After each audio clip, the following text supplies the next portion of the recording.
Chapter 2407. Yu Qian didn't think much of it. After all, he didn't care about both humans and beasts. He couldn't do anything to the first divine emissary, but how could he not punish Hua Shuangshuang? And this little bastard. Yu Qian rubbed the web between his thumb and forefinger. If he wanted to blame someone, he could only blame himself for being born in the wrong body. He had already killed the wind-striding tiger that bit him. This little one must be holding a grudge against him and wouldn't be able to be raised well. Since that was the case, he had to settle this once and for all. Therefore, Yu Qian's attitude was very firm. He glanced at Hua Shuangshuang and sneered, "How strange. Speaking of which, it's not even your contracted divine beast. Why are you doing this for it?" He had thought that Hua Shuangshuang was doing this because she had a contract with the wind-striding tiger. But after taking a closer look, he realized that wasn't the case. Hua Shuangshuang's actions were even more laughable in Yu Qian's eyes. The little wind-striding tiger roared at Yu Qian again. Hua Shuangshuang stroked its head comfortingly and said, "Although we don't have a contract, a magical beast's life is still a life." These magical beasts were close to him, so he naturally saw them as friends. Ridiculous! A powerful and terrifying aura gathered in Yu Qian's palm. However, just as he was about to make a move, a clear cry suddenly came from the depths of the forest. Screech! Yu Qian frowned and looked over. A golden-winged skeletal beast flew over and blocked in front of Hua Shuangshuang without hesitation. The feathers on its body fluttered as it stared at Yu Qian as if it was looking at an enemy. Yu Qian looked at it and recognized that it was the one he had given to Jun Jiuqing. He knew that the golden-winged skeletal beast was saved by Hua Shuangshuang, but he didn't expect that it would be willing to go against him for Hua Shuangshuang. It had been raised by him on mythological Beast Mountain for the past few years. Yu Qian just opened his mouth when he suddenly paused. His expression turned serious as he looked behind Hua Shuangshuang. A pair of eyes filled with hostility suddenly appeared in the forest. Then a second pair, a third pair. A rustling sound was heard. The mythological beasts that had just escaped had all returned at this time. They all came to Hua Shuangshuang's side and confronted the Yu Qian from afar. Strands of piercingly cold killing intent swept over, causing Yu Qian to be both shocked and furious. "Are you rebelling?" Herb Mountain. After picking the rest of the herbs, Little Hachi pulled Yanqing back. Little Hachi was in a good mood. Today, she had completed her mission of pretending to be lovey-dovey and made Shu Jing suffer a setback. On the way, she chatted a lot with Yanqing. Yanqing, on the other hand, was as silent as ever. Other than occasionally chiming in or answering her questions, she spent most of the time listening to her quietly. After talking for a while, Little Hachi finally remembered something. She looked at Yanqing, blinked her eyes, and asked, "Brother Yanqing, do you think I'm noisy?" Yanqing's face was expressionless. Her voice was soft and charming. It was different from other people's. Little Hachi patted his arm in satisfaction when she heard his answer. Under the thin shirt was a man's strong and slender arm. She smiled and said, "Brother Yanqing, you're a promising child." As she spoke, she pulled Yanqing and was about to enter the door. However, the door was opened as soon as they reached the door. A familiar face came into view. They looked at each other. Yuemo looked at the two people standing in front of the door in shock. Little Hachi had just returned. Yanqing was still holding Little Hachi's slender and fair arm. Their hands were still holding each other's. Yuemo was stunned. He roared in his heart, "What's going on?" Who could tell him what had happened in this short period of time? Yanqing, this brat, actually held the girl's hand? Little Hachi saw Yuemo and greeted him happily. Master Yuemo, long time no see." Yuemo swallowed hard. Little Hachi pulled Yanqing in and turned to close the door. Only then did she let go of Yanqing and raise her hands. "Don't worry, I'm just borrowing Master Yanqing. I don't mean anything else." Yuemo's eyes twitched. He doesn't know anything other than killing people. How can you borrow?" Yanqing threw a glare at him. Unfortunately, Yuemo was too shocked at this time and didn't notice the threat at all.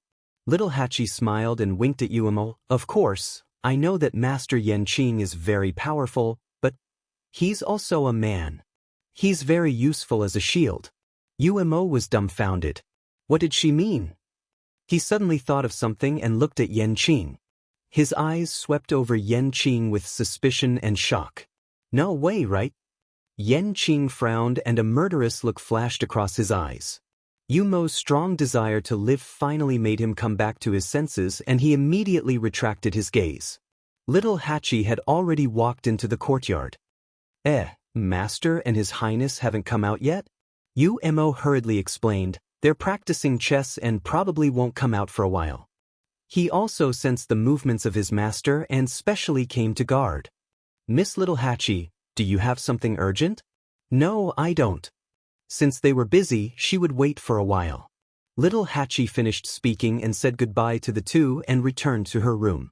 Umo didn't rush to Yanqing until her figure completely disappeared behind the door. He tried to suppress his excitement and said, Brother, you're giving in. Digression, 6 p.m. Chapter 2408. Yanqing's gaze was as cold as a blade as he glanced at Umo. Umo immediately took a step back, fearing that the man in front of him would draw his sword. Hee, I'm just concerned about you. Yanqing turned around and walked away, not bothering with him. Umo chased after him, unwilling to give up. Hey, say something. What's going on? Are you guys really together? Why didn't I know about it before? We're brothers after all. Why did you hide it from me so tightly? Yanqing stopped in his tracks and looked at him coldly. Noisy. So noisy. Umo was hit hard. He covered his heart with one hand and was extremely sad. You heartless person. If it were someone else, I wouldn't even bother to ask. Wait. He suddenly realized that something was wrong and widened his eyes. You mean, it's true? This kid didn't deny it. Yanqing frowned slightly. He pursed his thin lips and was about to leave. Umo was so shocked that he froze on the spot. Damn, Little Hachi is so beautiful. Why is her eyesight so bad? Umo's voice stopped abruptly. He looked down at the scabbard on his neck and forced a smile. He stretched out his fingers and carefully pushed it away. That cough, I was just joking. Didn't he just say something from the bottom of his heart? Did he have to be like this?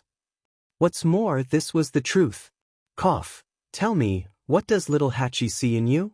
Umo looked at him from head to toe and clicked his tongue. There are so many people chasing Little Hachi. What does she see in you? Your facial paralysis? Yanqing's gaze was so cold that it could kill. Umo raised his hands. I'm telling you, I'm here to protect my master. If you kill me, all these things will fall on your head. Yanqing kept his sword. Umo leaned forward and asked in a low voice. But speaking of which, does Little Hachi know your identity? Yanqing's expression froze. Umo snorted. I knew she wouldn't know. Now, even the master's identity had not been revealed, so how could they? I think Little Hachi has a short temper. You'd better be careful not to lie to her. Otherwise, in the future. Yanqing frowned. She has a good temper. Umo staggered and almost fell to the ground. What did you say? This brat. Had he forgotten how Little Hachi had chased after him and made trouble for him? Although Umo wasn't familiar with Little Hachi, he had heard a lot of rumors about her. That was a powerful person who would slap the 8th divine emissary in the face if he didn't agree with him. How could such a person have anything to do with the words very good temper? Yanqing didn't even look at Umo as she left. Umo? He seemed to have been despised just now. Time passed. In the room, the game between Chu Luiyue and Rong Xiu had just begun. Chu Luiyue's palms were sweaty. Now, every time she placed a piece, it would consume a lot of her energy and strength. Therefore, her speed was very slow. Compared to the calm and composed Rong Xiu, she was in a difficult situation.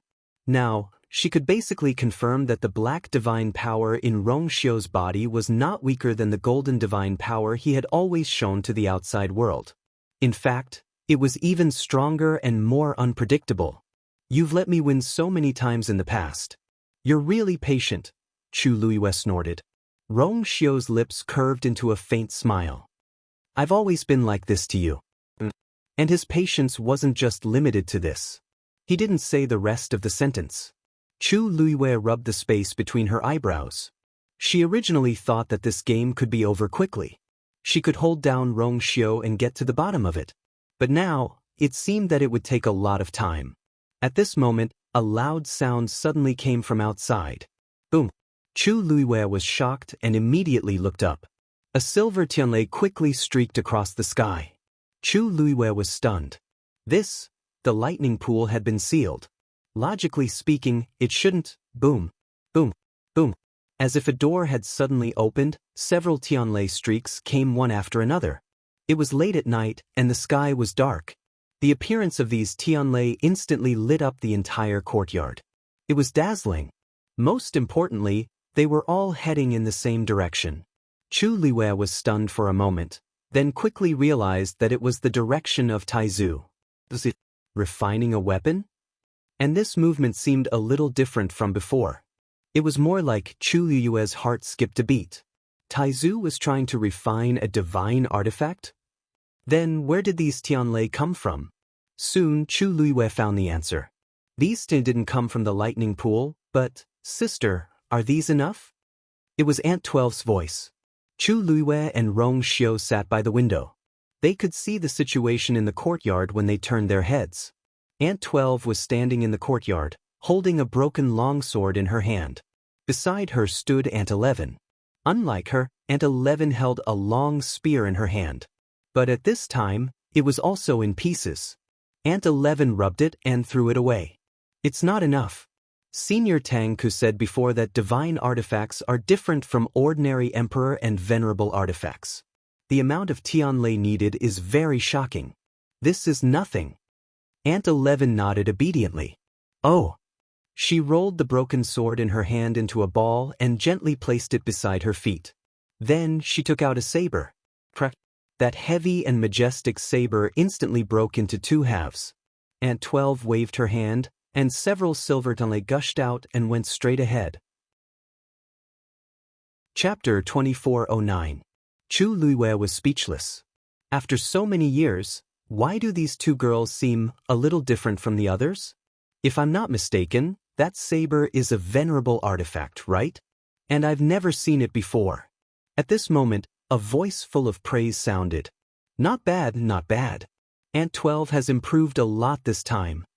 Chu Luiwei turned her gaze and saw Jianghu standing not far away from the two of them with his hands behind his back. He was looking at the two of them with a gratified and appreciative expression. The quality of these venerable artifacts can only be considered average. You too can practice first. I'll find you a few better ones later. Shengguan Jing wanted to forge a sacred artifact. The further he progressed, the higher the need for Tianlei's power. However, he had to prepare early. Once he broke through, he would officially step into the realm of a refining saint. For this day, Jianghu had made sufficient preparations. He could not screw up at the most critical moment. When Aunt 12 heard the praise, her small face immediately blushed and she nodded vigorously. Okay. Thank you, Senior Jianghu. She felt more energetic. Aunt 11 did not say anything, but her hands did not stop moving. Rays of tianlei flew out from those divine artifacts, almost illuminating the courtyard as if it was daytime. Jianghu touched his chin. What's the big deal about the lightning pool being sealed? There are always more solutions than difficulties. Chu Luiwei was speechless. Although she had been looking forward to seeing Taizu break through, the current situation seemed to be different from what she had expected. Such a big movement naturally attracted the attention of others. Mu Hongyu's face was filled with amazement. So it can be like this. It's really amazing. Jian Fengqi said faintly. That's right. This young master has a part to play in these heavenly lightning. Mu Hongyu glanced at him. If you can really help Senior Shangguan Jing break through to become a refining saint, you'll benefit from it. Tiske, you're really greedy. Jian Fengqi was speechless. Although these words made sense, why did it sound a little wrong? Mu Hongyu looked at Aunt 11 and Aunt 12 again. In the past, I only heard that they have big appetites. I didn't expect that they were actually waiting here. The astonishing energy was completely absorbed by the two of them, fusing into every inch of their bodies. As a result, they could now dismantle divine weapons with their bare hands. Even Her Eminence wouldn't be able to do it so smoothly, right? Speaking of which, the people around Lu Yu are quite powerful. God Beast Mountain. Yu Qian and Hua Shuangshuang were facing each other from a distance. More and more mythological beasts stood out and surrounded Hua Shuangshuang, forming a confrontation with the Yu Qian. The Yu Qian was extremely angry. Just as he was about to attack, he suddenly heard a voice. Wait! Yu Qian frowned and turned around. When he saw who it was, a trace of astonishment flashed across his face. Patriarch Mao Zhen? Mao Zhen walked over with a smile. Second Oracle, you're finally here. Waiting for me? After all, the other party was the patriarch of the Great Phoenix Dragon Clan. Yu Qian's attitude was still considered polite. Patriarch Mao Zhen, are you looking for me? Of course. I wanted to have a good chat with you some time ago, but you didn't leave the illusory God Palace, so I waited until now. Mao Zhen spoke as if he had just seen Hua Shuangshuang. Oh, there's someone else here? His eyes swept across the mythological beasts around Hua Shuangshuang and finally looked at Hua Shuangshuang with a deep gaze. Hua Shuangshuang cupped her fists and bowed. Greetings, Patriarch Mao Zhen. Mao Zhen waved his hand and smiled at the Yu Qian. Second Oracle, I wonder if it's convenient for us to talk? Yu Qian frowned quickly. After thinking for a moment, he nodded. Patriarch Mao Zhen, please. As he spoke, he stared at Hua Shuangshuang. He couldn't touch him today, but there would be plenty of opportunities in the future. Mao Zhen didn't seem to notice the subtle atmosphere between the two. Second Oracle, please. Then, Yu Qian and Mao Zhen left together, leaving only Hua Shuangshuang and the other mythological beasts. After the threat disappeared, Hua Shuangshuang exhaled softly. But for some reason, there was still a breath in his chest.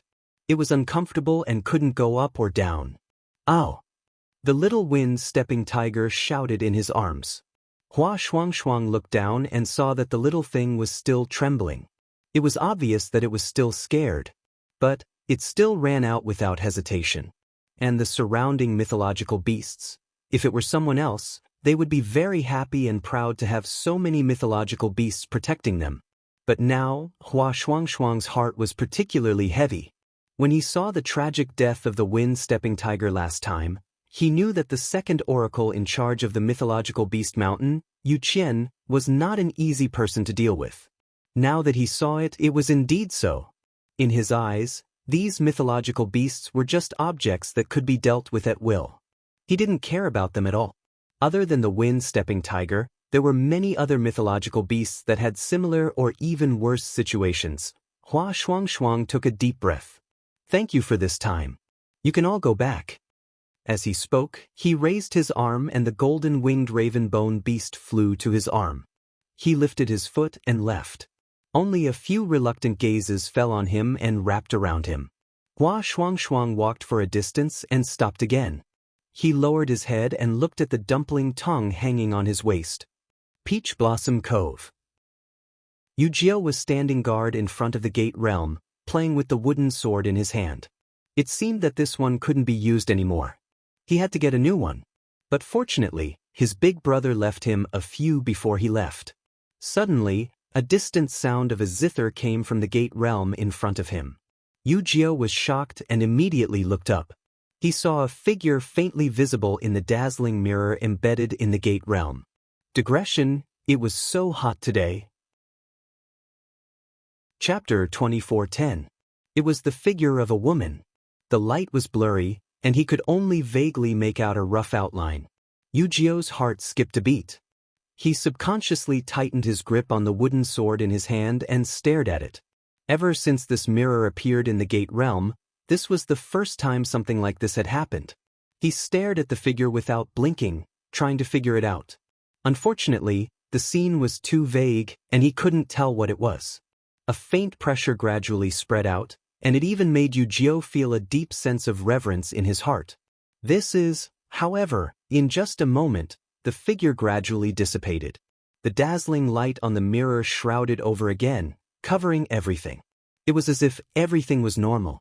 However, Wuxia couldn't relax. He had never felt such a shocking pressure before. How could there be such a figure in the mirror? And who was that person? Wuxia was a little uneasy. However, for a long time, that scene didn't appear again. After a long time, he finally exhaled softly and looked back. On the horizon, a silver bridge stretched across the sky. It was quiet, majestic, and sacred. More and more Tianlei gathered. Shengguan Jing stood in the air. In front of him, there was a saber floating quietly. It was a long saber made of dark green copper. The blade was about 3 fingers wide and 1 finger thick. There was a groove on the back of the saber. At this moment, countless silver Tianlei came one after another and poured into the long saber in his hand. Sparks flew everywhere, and thunder rumbled. Shengguan Jing held his breath and stared at the long saber in front of him with full concentration, afraid that there would be a mistake. Originally, he thought that with the lightning pool sealed, there was no hope for this breakthrough. He didn't expect Ant 11 and Ant 12 to come and help. Also, there was Tangku. With so many external forces helping him, if he still couldn't succeed this time, then he really wouldn't have the face to face everyone. Everything had been going smoothly before. Now, there was only the most crucial point left, which was to summon the power of a chaos holy jade and pour it into it to refine into a saint. This step was easy to say, but it was extremely difficult to actually carry out. There were definitely many venerables in the Illusion God Palace. However, after so many years, there were very few who succeeded. Therefore, Shengguan Jing was extremely nervous. He raised his eyes and looked at the illusory God Palace that stood at the end of the horizon. Success or failure, it all depended on this. Then he held the saber with both hands and poured the God power in his body into it.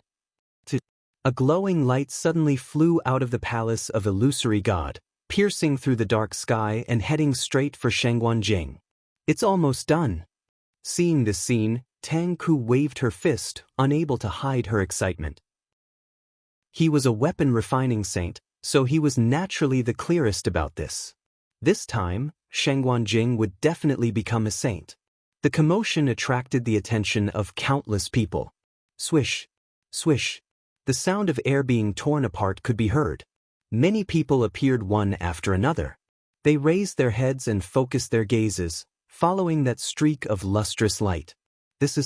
Someone is refining a sacred artifact? This movement doesn't come from the illusory God Palace. Looks like someone is about to break through to the weapon refining saint realm. Wait, that direction, why does it look like, as the gate of heaven closed, everyone was in a state of extreme nervousness. Now that there was such a huge commotion, it naturally caused an uproar among the crowd. At this time, even the slightest movement would attract a lot of attention, let alone something as big as breaking through to the weapon refining saint realm. For a moment, countless people looked at Shengguan Jing following that streak of lustrous light. Soon, some sharp-eyed people recognized him. Isn't that Shengguan Jing? The one who came up with Shengguan Yu. He doesn't seem to have a bloodline totem. Why is he breaking through to the weapon refining saint realm now? I heard that previously in the Divine Ruins world, he was an extremely top weapon refining master. That's not right. Isn't the lightning pool already sealed? Where did those Tianlei come from? Shengguan Jing's breakthrough made many people envious and shocked. Even the origin of these heavenly lightning bolts made them extremely curious and confused.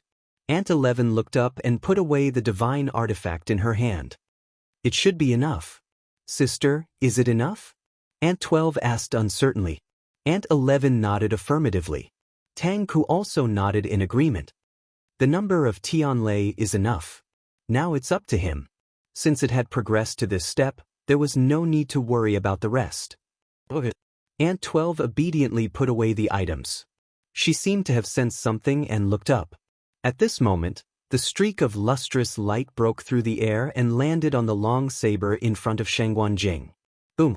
A loud noise was heard, and a powerful energy wave spread out in all directions.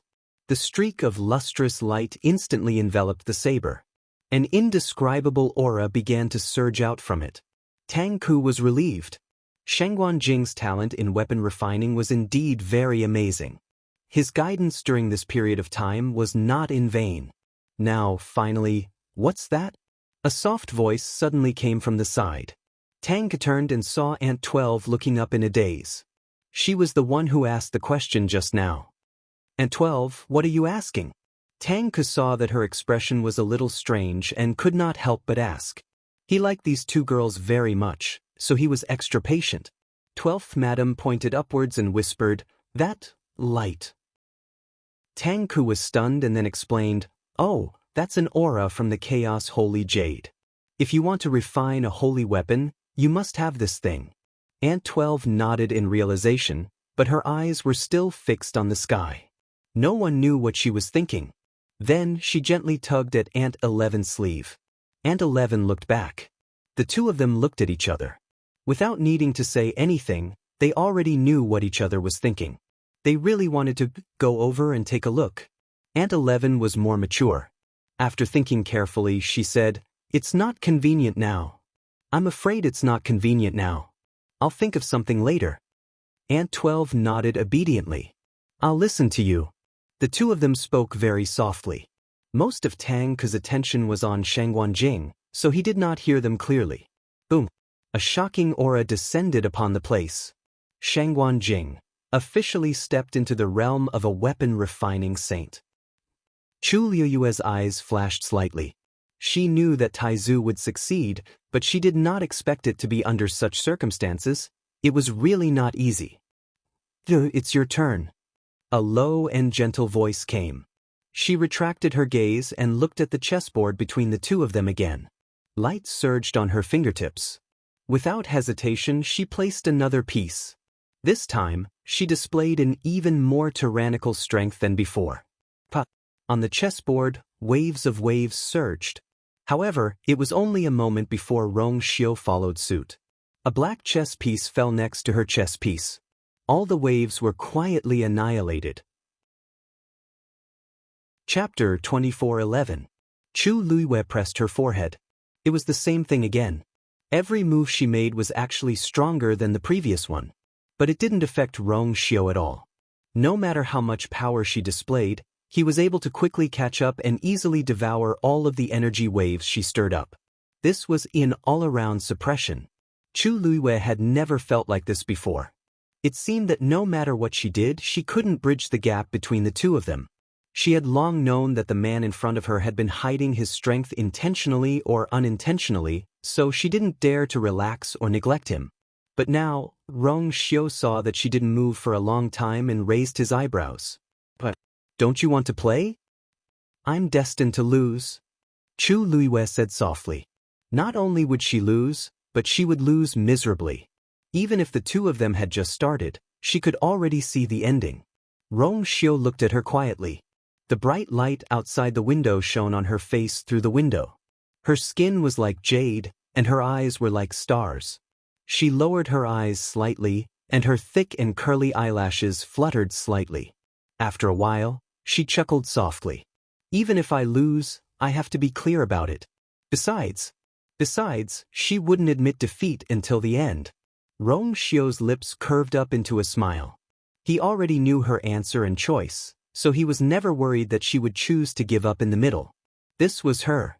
Chu Luiyue took a deep breath. Continue. Swish.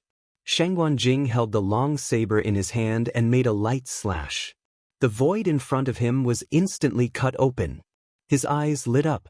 A divine artifact was indeed extraordinary. He sorted out his emotions and flew down under the gazes of countless people around him. Senior Tang Ke, thank you. He came to Tang Ke and the others, cupped his fists and thanked them solemnly. If it weren't for Tang Ke's help, he didn't know when he could take this step. Tang Ke waved her hand with a smile. Why are you being so polite? You were able to break through to become a refining saint mainly because of yourself. Otherwise, with so many refining venerables, it wasn't that they didn't know how to succeed, but it was still very rare. The guidance and help of others only played a supporting role. In the end, the most important thing was still the person. Even without him, Shangguan Jing would be able to break through to become a refining saint sooner or later. If you really want to thank someone, you should thank these two girls. Tang Ke laughed and said, if they hadn't helped you gather so many heavenly thunders, there would have been no other way. Shengguan Jing also laughed and said seriously to the two girls. Aunt 11 Aunt 12, it's all thanks to you. 12 blushed and waved her hand. No, this was Masters Taizu. They were already very happy that they could do something to help. 11 said, this is what we should do, you don't have to be so polite. If you need the heavenly lightning in the future, just let me know. Over the years, the two of them had accumulated a lot of divine artifacts, and Tang Ke's inventory was also very shocking, so there was no need to worry even if the lightning pool was sealed. Shengguan Jing laughed and suddenly thought of something. It was indeed luck that I was able to succeed this time. However, I don't know how long the lightning pool will be sealed. As long as the lightning pool was not sealed, the refiners in the illusory god palace would be restricted for one day. This was really troublesome. As he spoke, he turned his gaze and looked somewhere. You, and Rong Xiu haven't come out yet? This game of chess seemed to have been going on for a long time, right? Tang Ke followed his gaze and narrowed her eyes. I think we'll have to wait for a while. Shengguan Jing thought for a moment and said, then I'll wait for you here first, and we'll enter the illusory god palace together later. Tang Ke wanted to say something but stopped. On the other side, Yu Qian and Mao Zhen had just walked out of the Divine Beast Mountain. As soon as they came out, they saw Tianlei flashing in the sky in the distance. The two paused in unison. Yu Qian narrowed his eyes and quickly realized what had happened. He frowned slightly. Someone has broken through to the refining saint realm. It seems to be Shengguan Jing, Mao Zhen added. He was quite familiar with Shengguan Jing, so although he was still quite a distance away, he quickly guessed the answer. Shengguan Jing? Wasn't that Chu Liyue's Taizu? Yu Qian knew this name, but he had never cared about it before. He didn't expect that he had successfully stepped into the refining saint realm. Yu Qian's face darkened. Chu Liyue wasn't enough, and now there were so many more people. Qi Han, Mu Hongyu, and Su Li, who had already entered the illusory god palace at the beginning now, Shengguan Jing had also become one. Would there be others who would continue to follow? Yu Qian felt uncomfortable when he thought of that scene. If it weren't for Dumpling and the music score, he wouldn't have taken Chu Liyue seriously at all. But now, he realized that the woman whom no one paid any attention to was breaking their expectations step by step and doing things that were beyond their imaginations. I really underestimated her. Mao Zhen raised his eyebrows slightly. Of course, he could hear the Yu Qian's disgust for Chu Liyue. Yu Qian looked at him. Patriarch Mao Zhen, why are you looking for me this time? Mao Zhen was about to speak when a woman's voice suddenly sounded. Second Divine Envoy. The two of them looked in the direction of the voice. Yu Qian frowned. Shu Jing, why are you here? He was in charge of this Divine Beast Mountain, and the other divine envoys wouldn't come here under normal circumstances. Shu Jing was, Second Divine Envoy, I have something important to. Shu Jing was halfway through his words when he saw Mao Zhen next to him. He couldn't help but pause. Yu Qian frowned. Chapter 24:12. Mao Zhen said that he had something to discuss with him, and Shu Jing actually followed him. How could it be such a coincidence that everything happened at the same time? Then who should he listen to first? Shu Jing glanced at Mao Zhen and said softly, Second Divine Envoy, it's about the Herb Mountain. Yu Qian's heart skipped a beat. Mao Zhen's gaze wandered back and forth between the two of them for a moment before he laughed. Second Divine Envoy seems to be very busy, so I'll make a long story short. I want to make a trip to Fengming Mountain, and I would like to ask for your permission. Yu Qian's expression was slightly cold, and he rejected without any hesitation. Patriarch Mao Zhen, I'm afraid that's not appropriate. Oh! Mao Zhen didn't seem surprised by his answer, and his expression didn't change. Second Divine Envoy, you don't have to think too much. I'm only going there to pay my respects to my ancestors. I don't have any other intentions. Yu Qian's pupils constricted, and his gaze was sharp and cold as he looked at Mao Zhen. Mao Zhen smiled, but there was no smile in his eyes. My ancestors have been dead for 10,000 years, but they have never been able to sleep. As a junior, it's really hard to feel at ease. Although it's for the illusory god palace and the divine master, it's not too much for me to want to pay my respects to them, right? Although he was smiling, his expression wasn't gentle, and there was even a hint of sharpness. Yu Qian stared at him for a long time before he raised his hand and threw out a jade pendant. Patriarch Maojin, for Mao Yu's sake, I've always been polite to you. I hope you understand what you should do and what you shouldn't do. Mao Jin held the jade pendant in his hand and looked at it for a while before smiling. Of course. After saying that, he nodded slightly at Xu Jing. I've said what I wanted to say, so I won't disturb the two divine envoys any longer. Then he left without any reluctance, and his figure quickly disappeared from their sight. Xu Jing frowned. Second divine envoy, Mao Jin is the patriarch of the great phoenix dragon race. I'm afraid it's not appropriate for you to let him go to Feng Ming Mountain just like that, right? What if he wouldn't dare? Yu Qian's tone was firm. He didn't seem to want to talk about this and changed the topic. You mentioned a herb mountain just now. What's going on? Xu Jing took a deep breath and briefly recounted what had happened. Seeing that Yu Qian's expression was getting uglier and uglier, Xu Jing's voice became softer and softer. She felt guilty, but she also knew that there was nothing she could do. Relying on herself, it was indeed impossible to solve the problem of the herb mountain.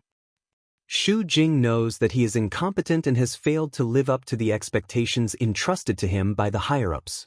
However, the heavenly gate was about to close, and there was not much time left. Xu Jing was worried that something would happen if this dragged on. So, I have no choice but to ask for your help. Xu Jing is willing to bear any punishment. I only hope that you and the first oracle will consider it carefully. Don't wait until things are out of control before you deal with it. At that time, it will be really troublesome. Yu Qian was indeed very angry with Xu Jing, but her words were not without reason. This was a matter of great importance. Although they were angry, they could not really stay out of it. Yu Qian was silent for a long time. Then, he said coldly, "You didn't look for the first oracle about this matter?" Xu Jing looked hesitant. I have already begged the first oracle several times before, but he refused to even meet me once. Let alone this matter? In desperation, she could only turn to Yu Qian for help. Yu Qian suddenly laughed. His voice was emotionless. If you can't solve it, then this matter should be handed over to the first oracle. After all, I am only the second oracle. There are many things that I can't intervene in. Xu Jing was a little confused. Wasn't the second oracle in charge of the illusory god palace all these years when the first oracle was in seclusion? Why was he suddenly shirking his responsibilities now? What was going on? Xu Jing had known Yu Qian for a long time. She knew very well that Yu Qian would definitely be happy to solve these matters. But his attitude now, was it because the first oracle punished him by kneeling outside the door for 3 days? She muttered. But the first oracle is unwilling to do anything. If even you, then what should we do if something really happens? The consequences were not something that she could bear alone. Second oracle, why don't you go and ask the first oracle personally? The only one who was qualified to do so was the Yu Qian. However, Yu Qian's face became even gloomier after hearing this. He didn't want to go to the first oracle and be rejected again. But he had to solve this matter. After thinking for a while, he finally said, "You will go with me." In the quiet courtyard, leaves were piled up. A strong white figure suddenly flew over. It was Xue Xue. It landed gracefully, looked around, and then roared in a certain direction. There was no response. Xue Xue was stunned. A trace of doubt flashed in its ice-blue eyes. It roared again, but no one paid attention to it. What was going on? Previously, when it came, Hong Yao would come out to play with it. It leaped onto the pile of leaves and scratched it a few times with its claws. Leaves flew everywhere. Hong Yao was nestled inside, looking listless. Xue Xue tilted its head, raised its claws, and gently pushed it. Hong Yao gave it a fierce look. Very annoying. Don't disturb. Xue Xue was inexplicably angered and was confused. It subconsciously looked at the house next to it. Why are you angry with your master? Why are you venting your anger on me? Suddenly, a knock came from outside. Knock knock. Hong Yao. I'm here to look for you. Dumpling's cute and clear voice sounded. Hong Yao immediately turned over and fanned Xue Xue's head with its wings. Xue Xue didn't care about it. It anxiously looked around. What? It had to find a place to hide. Digression. The wind blows. It blows until 6 o'clock update drops. Chapter 24:13. Puff. Xue Xue plunged into the pile of fallen leaves.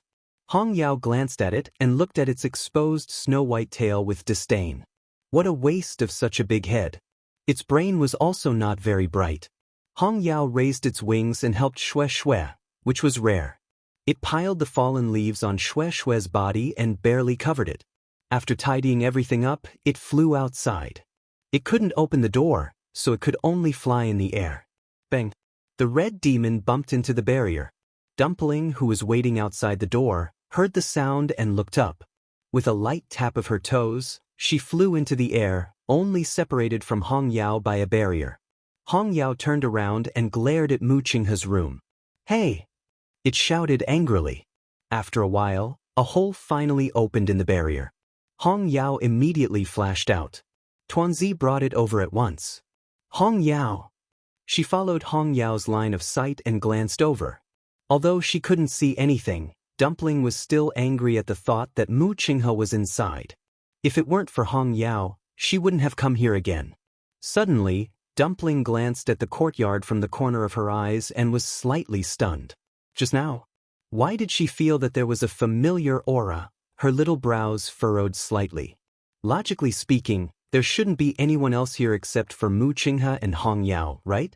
Then just now, just as she was thinking, Dumpling felt that something was pulling the corner of her dress. It was Hong Yao who was dragging her out. It was not appropriate here. She'd better find another place to talk. Dumpling felt that it made sense. She immediately dispelled the doubts in her heart, picked up Hong Yao, and put it on her shoulder. Hong Yao, come with me. Dumpling took Hong Yao back to Chuliuyue's residence. Although there weren't many people in the palace of the illusory god, none of them were simple. If they saw Dumpling and the red demon together, it would cause some trouble. Therefore, after thinking for a while, Dumpling decided to take Hong Yao back. Even if it was Mu Qinghe's magical beast, it was still her friend. During this period of time, Dumpling had been struggling with this matter for a long time. In the end, she still felt that she couldn't break off her friendship with Hong Yao. Instead of suffering like this, it was better to take the initiative to attack. So today, while Chuluyue was not in the palace of the illusory god, she went to find Hong Yao. When he returned to his residence, Chi Han was still guarding the place. However, when he saw that Dumpling had brought Hong Yao back, his expression didn't change much. Instead, he let them in directly. After entering the room, Tuanzi closed the door and asked straightforwardly, Hong Yao, break the contract with Mu Qinghe. Hong Yao was stunned. In fact, it had already guessed Dumpling's thoughts, but when it heard it for real, it still felt a little shocked. Seeing that Hong Yao was silent, Dumpling leaned over and asked, Is it because he won't let you go? Then I'll go find him later. Hong Yao shook its head. Dumpling frowned. Hong Yao, he doesn't treat you well at all. Why do you continue to stay with him? Come back and stay with us and you. Isn't that good? She really felt that Hong Yao was not good at all with Mu Qinghe. If it could come back and continue to be with them, that would be the best. A light flashed across Hong Yao's eyes, but it quickly dimmed down. If it could, of course, it also wanted to do so.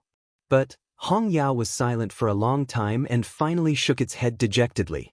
Dumpling looked at it in a daze. She had thought that Hong Yao would definitely agree to her proposal. Even if it didn't agree, it must be because it was afraid of Mu Qinghe. But now, it seemed that Hong Yao was unwilling to do so? But Dumpling was puzzled. Hong Yao what?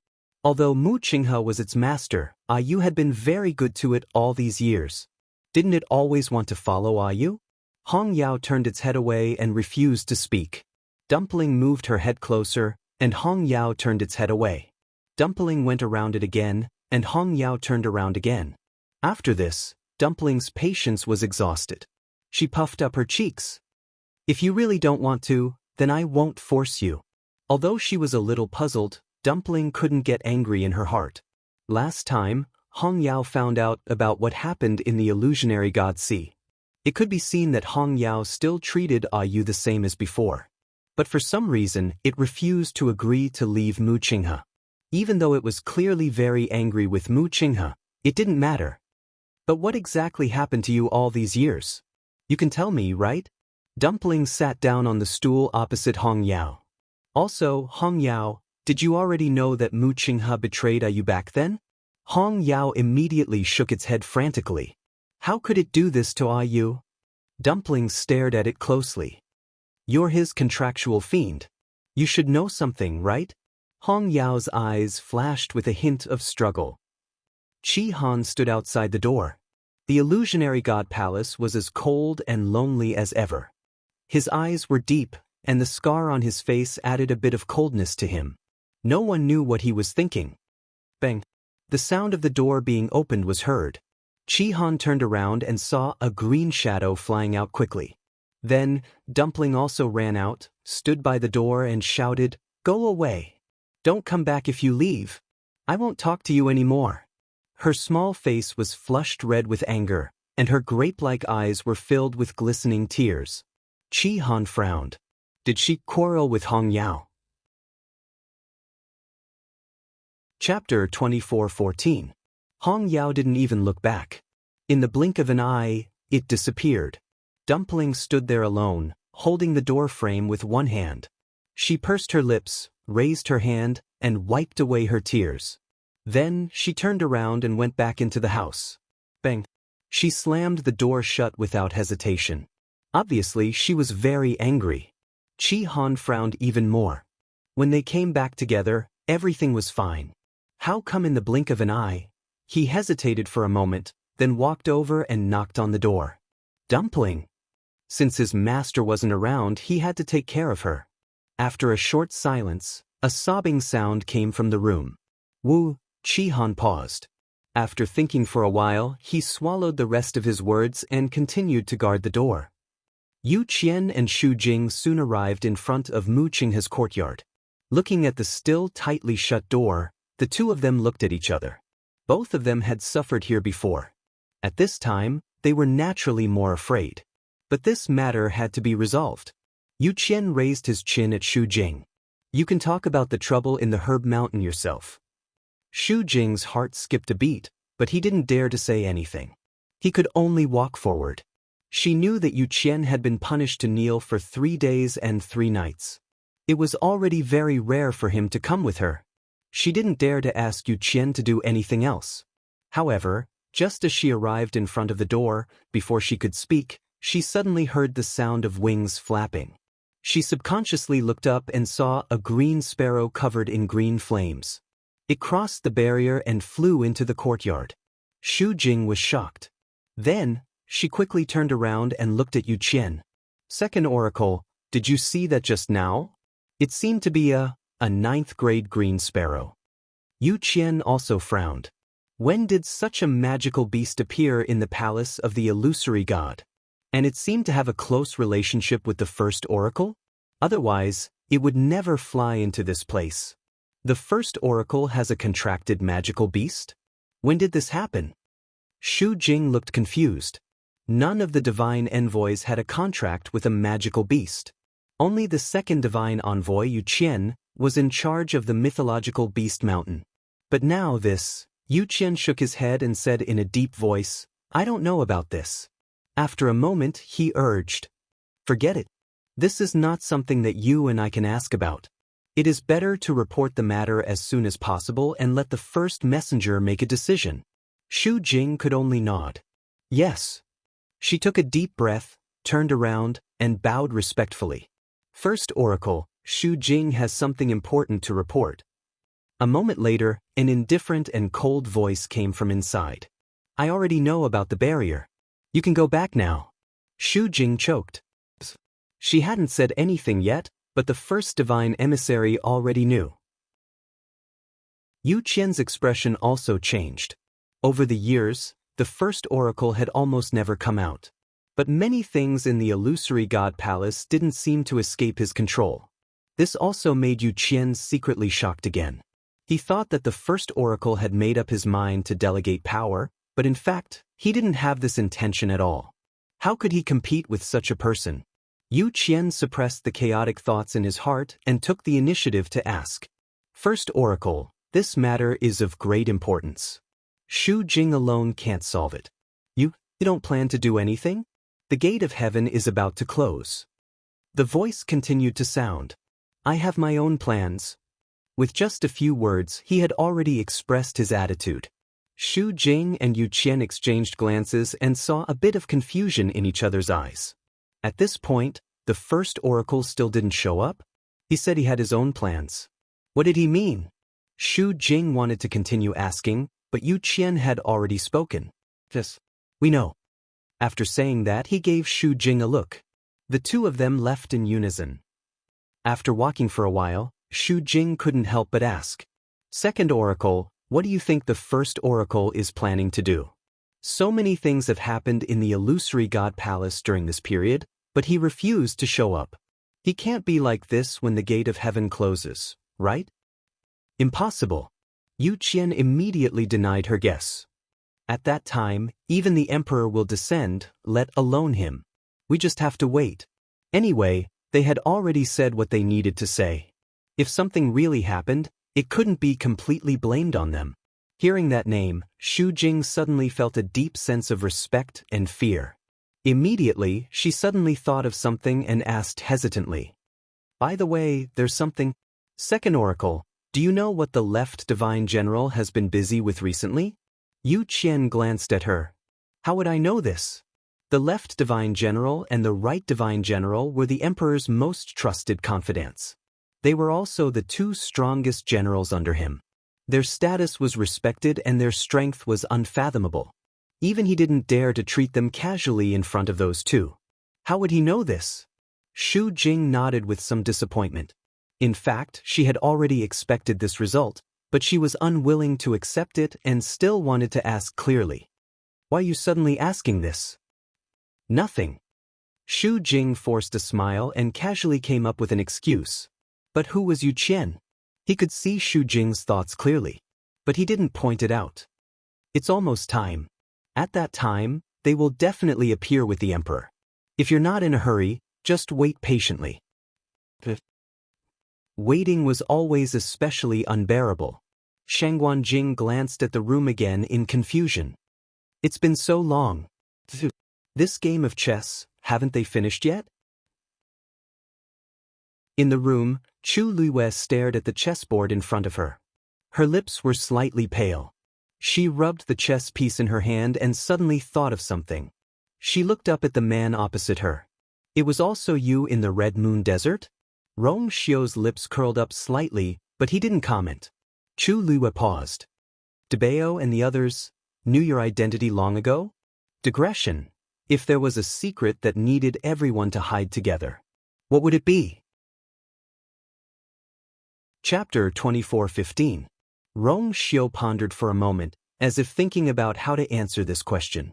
But in Chu Luiyue's eyes, this reaction was already a clear answer. She sneered. This man had hidden it from her so deeply. But anyway, Debao and the others had done similar things a long time ago. When she came to the illusory god palace for the first time and saw the Xian formations on the star path, she knew that some things were no longer under her control. In contrast, she quickly accepted Rong Xiu's identity as the first master. Rong Xiu paused and said, they didn't know about what happened to Yao Chen at the beginning. Chu Luiyue's eyebrows moved slightly. What does this mean? She narrowed her eyes slightly and fixed her gaze on the man in front of her. Rong Xiu. Why are you suddenly telling me this at this time? Chu Luiyue asked softly. First master, if Rong Xiu didn't take the initiative to say it, she probably would never have thought of it. It didn't seem to matter even if these things were to be buried under the dust of time. But he still said it, and at this time. Rong Xiu smiled. There are some things that you will know eventually. In the past, he didn't want her to know and did everything possible to hide it. But now, he still had to say it. Rong Xiu thought of something and a layer of darkness covered his eyes. Bright flowing lights flickered and were reflected in his eyes, silently gathering. Chu Luiwei couldn't see through it. Rong Xiu was very thoughtful. Although she thought the same as this man most of the time, when he didn't want to show anything, no one could see through his thoughts. Including her. Rong Xiu suddenly asked, aren't you angry? Chu Luiwei rested her chin on one hand and rubbed the chess piece thoughtfully with the other. Why should I be angry? Although you hid it from me, didn't you tell me now? She was actually not particularly concerned about this matter. Because she knew that he would never hurt her. This was an absolute certainty that came from the depths of his heart, a will that was even engraved in his bones and blood. But after this round, you have to answer all my questions truthfully. Rong Xiu's lips curved up. Of course. Chu Luiwei made up his mind and finally put down the chess piece in his hand. Time passed. These two children haven't come out yet. Are they planning to wait until the divine gate closes? In the courtyard, Shang Guanjing sat on a stone bench, speechless. He had been waiting for a long time, but the doors of the two were still tightly shut, with no intention of coming out. Apart from the fluctuations that he could faintly sense from the barrier, there was nothing else. After thinking for a moment, he suddenly stood up. Forget it. I'm not waiting anymore. He should first go to the illusory god palace to take a look. He knew that Dugu Mabao and Lan Shao were trapped inside. Previously, he wanted to wait for Chu Luiwei because he wanted to go with her and see if they could cooperate to find some clues. But now that she had not come out, she would probably be busy for a while. He could not wait any longer.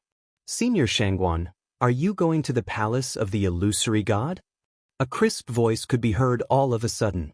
Shangguan Jing turned his head. Aunt 11? Yes, what's wrong? Aunt 11 thought for a moment and shook her head. My sister and I also want to go to the palace of the illusory god, but it might be a little difficult. Shangguan Jing was a little curious. I heard the two of you talk about this before. But are you curious about what it's like inside? Why don't I come back later and tell you about it? Aunt 11 shook her head. It's just, she was not curious. She just wanted to go in. But this feeling was really hard to describe. She pursed her lips. Then I wish you the best. Shangguan Jing did not think too much about it. He just thought that Aunt 11 and Aunt 12 were still children and wanted to go to the palace of the illusory god to take a look. Not to mention them, who in the entire palace of the illusory god didn't want to go in. It was normal. Just as he got up, he heard another series of footsteps. Shangguan, wait. Shangguan Jing turned his gaze and saw Tang Ke walking over quickly. Then, Tang Ke handed over a jade bracelet. This is the interspatial bracelet I just made recently. There are some things I prepared for Lizzie in it. Can you help me send it over? Shangguan Jing subconsciously took the bracelet and looked at him strangely. Senior Tang Ke, if you want to send it over, can't you go yourself? He was also a refining saint. It was easy for him to go in. Why did he have to ask him for help? The corner of Tang Ke's eyes twitched. I still have something to deal with, so I may not be able to go for the time being. Shangguan Jing looked suspicious. Something? What could happen to him? If it was before, Tang Ke was mostly helping to guide him, it would be understandable. But now, he had successfully broken through to become a refining saint.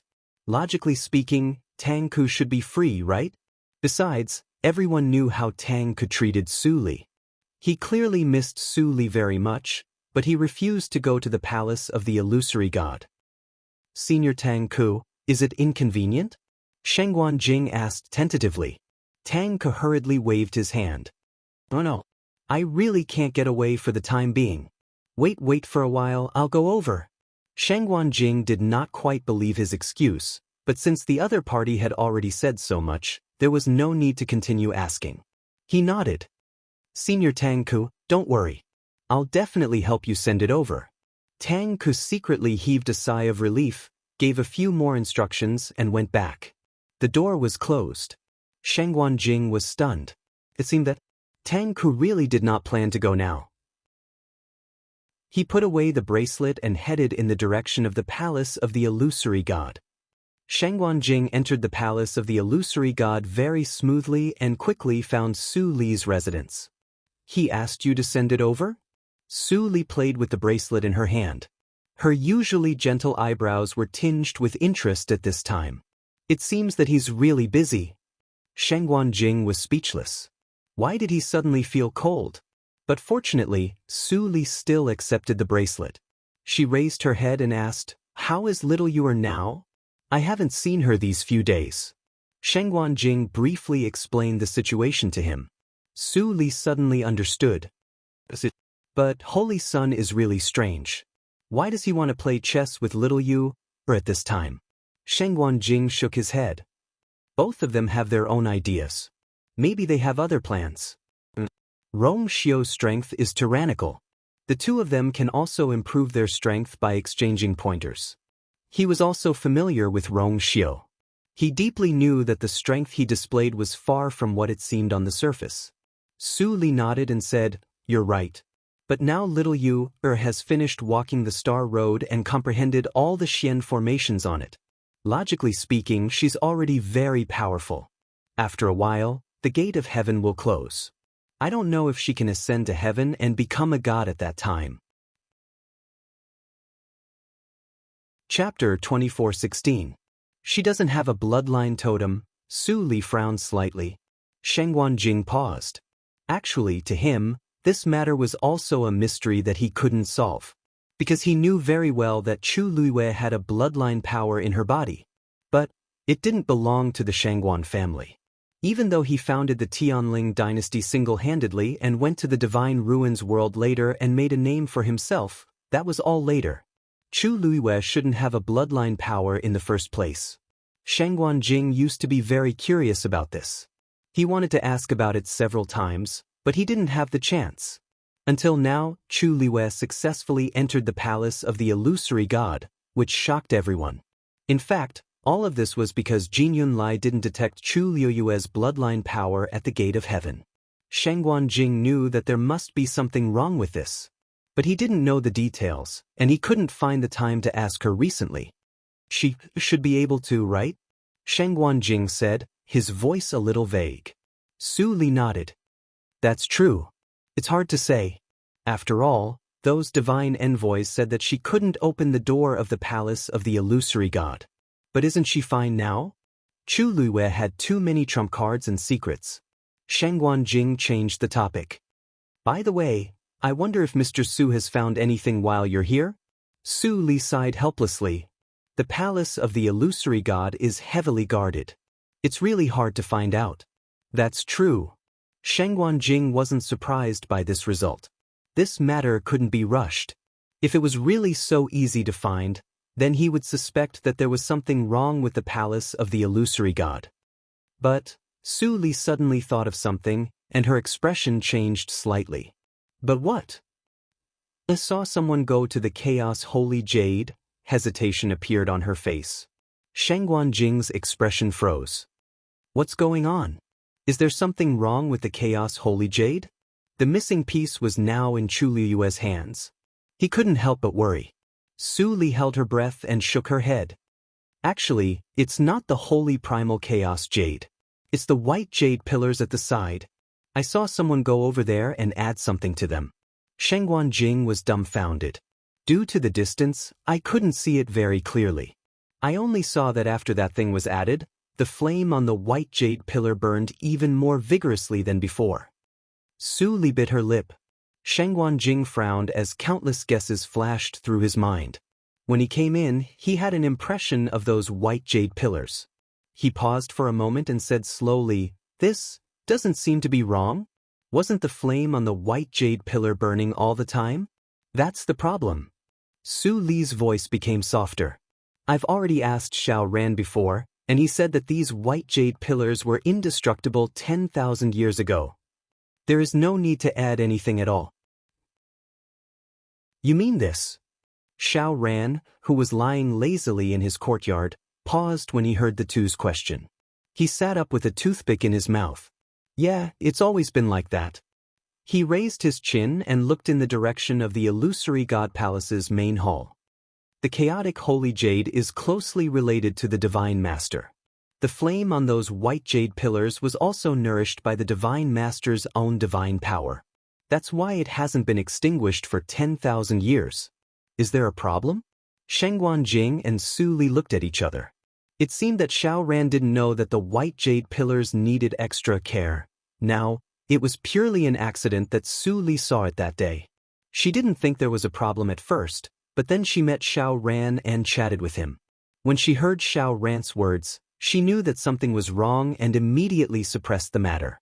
When she asked again today, as expected, "What's with your expressions?" Xiao Ran bit the toothpick and looked back and forth between the two. Everyone in the illusory god palace knows about this. Oh, right, you just came here not long ago, so it's normal that you don't know about this. Su Li showed a look of understanding, and her eyes darkened. I see, in that case there really was a problem. At this moment, a gust of wind blew. Something fluttered down from the sky.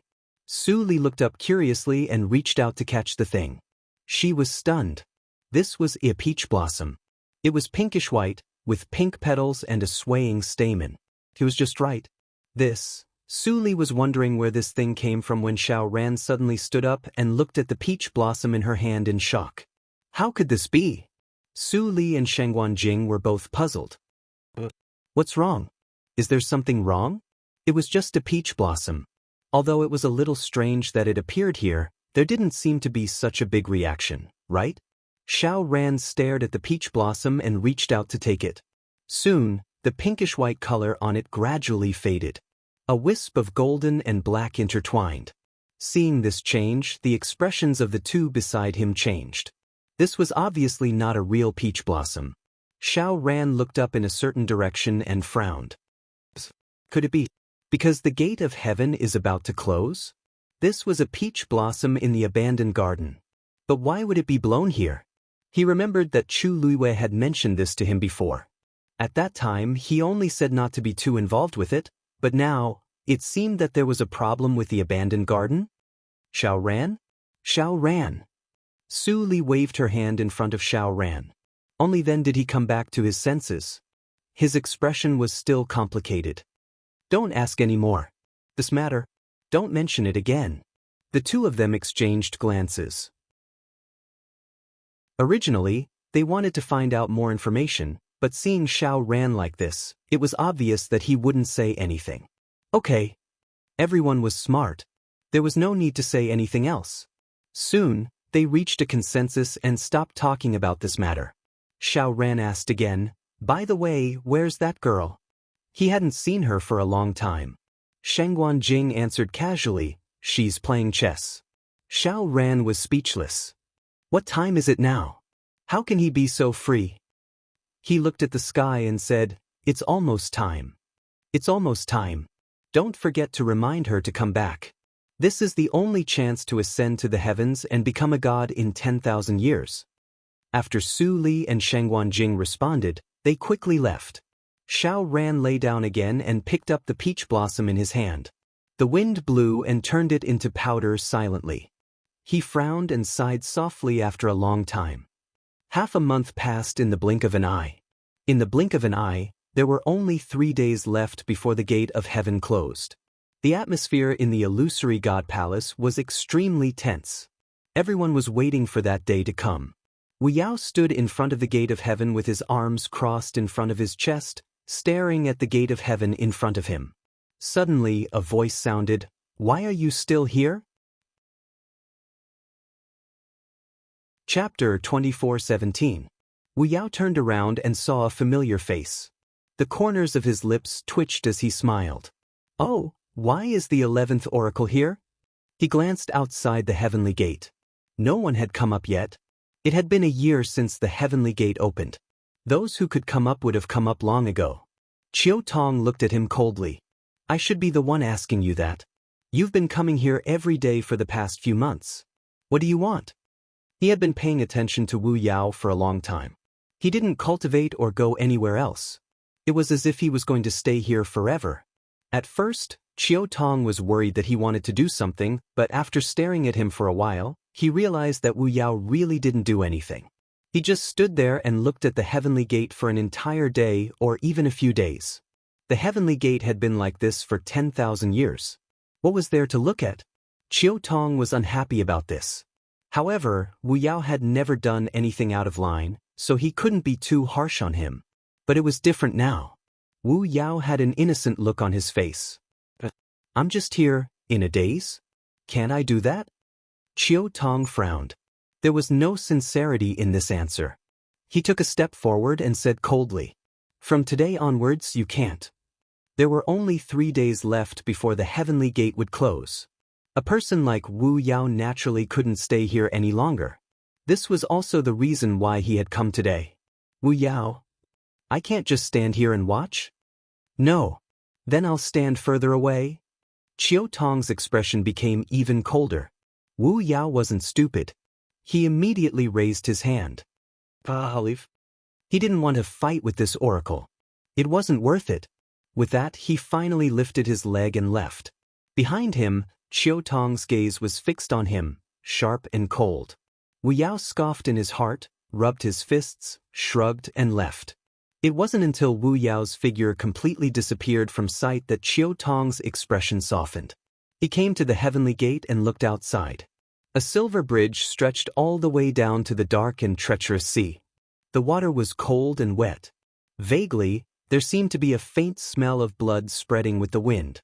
Chiu Tong frowned. It had been a long time since the banquet and Jiolong's punishment in the illusionary God Sea. But until now, they still hadn't returned. The first oracle had no intention of relenting. There were only 3 days left. Could it be that he had to continue waiting? He shook his head. Inside the room, on the chessboard, the black go pieces and the scarlet gold go pieces were fighting intensely. More than half of the chessboard had been filled. Chu Luiwei gently exhaled. This was not an easy match. Every ray of light and every chess piece on it contained an astonishing amount of power. Every time she placed a chess piece, she would have to endure an extremely harsh and even terrifying power. Even now, before the game was over, the energy in her body had already been exhausted. It was almost as if he could not hold on any longer. Even her hand, which was holding the chess piece, was trembling slightly. But the man opposite her did not say a word. His eyes were deep, and it was difficult to guess what he was thinking. Chu Luiwei thought for a long time, and finally chose a position. She raised her hand and placed a chess piece. The scarlet gold go piece had just landed when it was quickly and crazily torn apart by the terrifying power around it. In an instant, the go piece shattered. Chu Luiwei's body shook, and blood slowly flowed out of the corner of her mouth. She supported herself with one hand on the table. Her face was extremely pale, and her body was trembling slightly. If not for that, she would have collapsed. Rong Xiu's hand in his sleeve slowly clenched. On the back of his hand, green veins appeared clearly. Then he said, "Continue." His voice was cold and low. Chu Luiwei slowly wiped the blood from the corner of her mouth. She used all her energy to channel it into her fingertips. Her movements were extremely slow. If anyone else was here, they would definitely see that Chu Luiwei had reached her limit. She was almost unable to lift her hand. But Rong Xiu did not move. He just sat quietly opposite her, waiting patiently. Chu Luiwei gritted her teeth and finally placed another chess piece. Clang. The sound of a zither suddenly rang out from her body. Chu Luiwei's eyebrows twitched. Then she felt a wave coming from the interspatial ring on her hand. That was... The stones brought back from the god-slaying mound were agitated. She was shocked and opened her eyes slightly. Rong Xiu opposite her had placed another chess piece. Chu Luiwei looked up and her pupils shrank slightly. The black go piece had almost forced her into a dead end. There was no way to retreat. Another sound of a zither rang out. Chu Luiwei suddenly realized something. This was not the first 2 pieces of music. This was the last piece of music. She suddenly looked up at Rong Xiu. He said, "It's not over yet." In the god-slaying mound, the sky was dark and dark clouds gathered. A rough wind blew across the wilderness, stirring up the sand. Everything was foggy, as if covered with a layer of gauze. It was impossible to see clearly. There was no one here. It was as silent as a huge tomb. Countless broken tombstones were scattered on the ground, full of indescribable desolation and sorrow. The black wall that stood between the heavens and the earth was silent. After a long time, there seemed to be a voice, laughing but not laughing. Finally, this day has come? She had really waited for a long time. Digression, 6 o'clock. Chapter 24:18. The sound of the zither rang out, solemn and desolate. Sound after sound rang out in succession. It was slow and firm, creating a unique melody. That was the third zither score. At this moment, under the combined effects of many forces, the last piece of the zither score hidden in Chu Liyue's body began to merge. Every sound fell clearly into her ears, enveloping her. The entire room seemed to be squeezed tight by the sound of the zither. The blood in her body surged rapidly, almost boiling. Chu Liyue took a deep breath, swallowed the thick blood between her lips and teeth, and continued playing. A layer of dazzling golden barriers surrounded the entire room. No matter how much energy there was, it was completely devoured and annihilated. Not a single bit leaked out. Therefore, even though they were close by, the others in the courtyard did not know what was going on inside. Wu Yao returned to the courtyard, only glanced over a few times, then went to the back to practice his martial arts. Hua Shuang opened the door, and the golden-winged black-boned beast instantly flew over.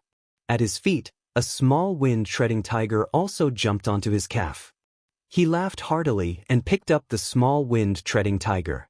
Little Hachi was sleeping on a rattan chair, her head slightly tilted. Beside her was a basket of flower petals, in which lay a few exquisite jade bottles. Aunt 11 and Aunt 12 were sitting side by side not far away, holding the pills they had just taken from Jian Fengqi. Aunt 11 threw one pill in each hand and accurately caught them. Aunt 12 poured them out as usual, counted them carefully, and put them into her mouth one by one, puffing her cheeks slightly. In a certain room, Xin Yi was standing in front of a table, staring at the map in front of him. He held a brush in his hand, and from time to time, he would sketch something on it. Lu Feng walked in. "Big brother, you were looking for me?" Xin Yi nodded, rolled up the map, and handed it over. "Make a sand table according to this." Lu Feng took it with both hands, a strange expression on his face. Why did Big Brother suddenly want to make a sand table at this time? He muttered in his heart as he opened the map. The lines were complicated and extremely chaotic. Lu Feng was stunned for a moment, then she looked carefully. But when he looked at it, he saw a few words hidden under the layers of messy lines. The corners of his eyes twitched as he looked at Xin Yi in disbelief. "Big brother, can you do it in 3 days?" Xin Yi asked calmly. Lu Feng swallowed hard. Why did Big Brother still have such a cold expression? Does he know that this is? As if sensing his gaze, Xin Yi raised his eyes slightly and looked over. At this moment, Lu Feng's heart trembled violently. Then he lowered his head to take a look. With a glance, he saw a few familiar names. This map could be said to be the most complicated one he had ever seen. There was no other. So during this period of time, Big Brother had shut himself in and not come out, was busy with this? His throat felt dry. His heart was beating violently, as if he had already vaguely guessed Xin Yi's plans. But he didn't ask. After a short period of silence, he solemnly put away the item and nodded. "Yes." Phoenix Cry Mountain. Dumpling sat alone at the top of the mountain, resting her chin on one hand and caressing the 2 Tian baby in front of her with the other. 1, 3, 6, 7. There were a total of 7 leaves. Perhaps it was because Phoenix Cry Mountain contained an extremely abundant amount of energy, but this 2 Tian baby grew especially fast after coming here. It hadn't been long, but it had already grown to this extent. "Sai, do you think you'll grow the 8th leaf first, or I'll open my 8th meridian first?" Dumpling asked with a serious expression. No one answered. A gentle breeze blew, and the emerald leaves swayed with it. Dumpling sighed and summoned the ancestor's golden feather. Her chubby little hands held the pure gold feather carefully. She stared at it for a while and pouted slightly. Grandpa clan leader was still asleep. She had tried many times to wake him up, but there was no progress. Dumpling guessed that she would have to wait until she opened her 9th meridian. She held the ancestor's golden feather and looked at it for a while. Suddenly, a voice sounded. Her heart skipped a beat, and she immediately put away the ancestor's golden feather, stood up, and looked at the person who came. However, when she saw that it was Mao Jin, she relaxed a little. Mao Jin sized up Dumpling and secretly exclaimed. He had long known that Dumpling was sent here to cultivate, but he didn't know that she had improved so much in such a short period of time. The aura on her body was many times stronger than when he first met her. Grandpa Mao Jin? Dumpling called out crisply. She knew that Mao Jin had already been at Fengming Mountain for more than half a month, but because he had only been walking around nearby and did not go up the mountain, the two of them did not meet. Today was the first time they officially met. This call made Mao Jin's heart burst with joy. Although Dumpling was from the Crimson Gold Sky Phoenix clan, her soft and cute appearance was too lethal. When had Mao Jin ever been called grandfather by such a little kid? Hearing this, his entire heart melted, and even his expression became gentler and more amiable. Hey, good Dumpling, Mao Jin replied, grinning from ear to ear. Dumpling asked curiously, Grandpa Mao Jin, what are you doing here? Speaking of this, Mao Jin's expression became slightly restrained. After a moment, he sighed softly. I came to pay my respects to the ancestors. Dumpling was stunned. When she reacted, her face was filled with shock. Ancestor? But this was Fengming Mountain. Chapter 24:19. Didn't the second divine envoy say that this used to be Ancestor Yi Ling's territory? Why would Mao Jin come here if he wanted to pay respects to his ancestors? Looking at Dumpling's terrified expression, Mao Jin held his forehead helplessly. Dumpling, don't think too much. It's just that the great phoenix dragon ancestor also died here. Ah? Oh, I see. Dumpling thought about it and finally understood what he meant. She heaved a sigh of relief. But on second thought, she frowned again. But I've been here for a long time, but I don't seem to sense the aura of the great Phoenix Dragon clan. This place was filled with the power of the Crimson Gold Sky Phoenix clan. If Mao Jin didn't say it, she wouldn't have thought of it. Mao Jin's expression froze. Then he forced a smile that didn't seem to be smiling. I know. Dumpling saw that his expression wasn't right. She placed her hands behind her back and lightly drew on the ground with the tip of her foot. After a while, she asked softly, Grandpa Mao Jin, did I say something wrong? She seemed to have said something that she shouldn't have. Mao Jin was slightly stunned. Then he smiled and shook his head. No, it's all in the past. It has nothing to do with you. Don't take it to heart. Dumpling replied with an oh, and sighed softly. Although she was young, she was smart and sensitive. She sensed that Mao Jin's emotions seemed to be a little off, so she didn't say anything. Mao Jin changed the topic. You're about to open your 8th meridian? Dumpling blinked and nodded. Yes. There was nothing to hide. After all, her ultimate goal was to open her 9th meridian. Mao Jin sighed. Very good. He had actually opened his 8th meridian. He originally had the chance to open his 9th meridian. Unfortunately, many things happened back then and it was delayed. It was already very difficult to live again, so he didn't have any extravagant hopes. When he saw Dumpling, he knew very well that she indeed had hopes of opening her 9th meridian. Hearing this answer, he couldn't help but sigh. Dumpling asked curiously, Grandpa Mao Jin, how did you get here? That divine envoy was willing to let you in? This was really strange. After all, apart from Hadu, no one else was allowed to casually enter this place. It was the same for the other oracles. Mao Jin nodded. Yes, but it's time for me to leave. Dumpling felt a little disappointed. After all, it was too boring for her to stay here alone. After quarreling with Red Demon, it didn't come again. She was the only one left here. Grandpa Mao Jin, how is Ayu now? Dumpling asked nervously. Previously, she had vaguely sensed that something was wrong with Ayu's situation, but it was not appropriate for her to go out now. She knew that Yu Qian was keeping a close eye on her. On the surface, There was no contract between her and Ayu. If she went now, it would definitely arouse suspicion. Mao Zhen was stunned. I haven't seen her in a while. But it should be pretty good, right? She had entered the illusory god palace. No matter what others thought, she was already standing at the very top. There was nothing for her to worry about. Dumpling pursed her lips. She knew that she couldn't get anything out of Mao Zhen. That's good. Suddenly, a subtle sound came from Dumpling's side. She looked down in surprise, and her big grape-like eyes immediately widened. The heaven-wrecking holy seed had actually sprouted an 8th leaf. Just at that moment, almost at the same time, she felt that there seemed to be a vigorous force in her body that suddenly stirred up a storm.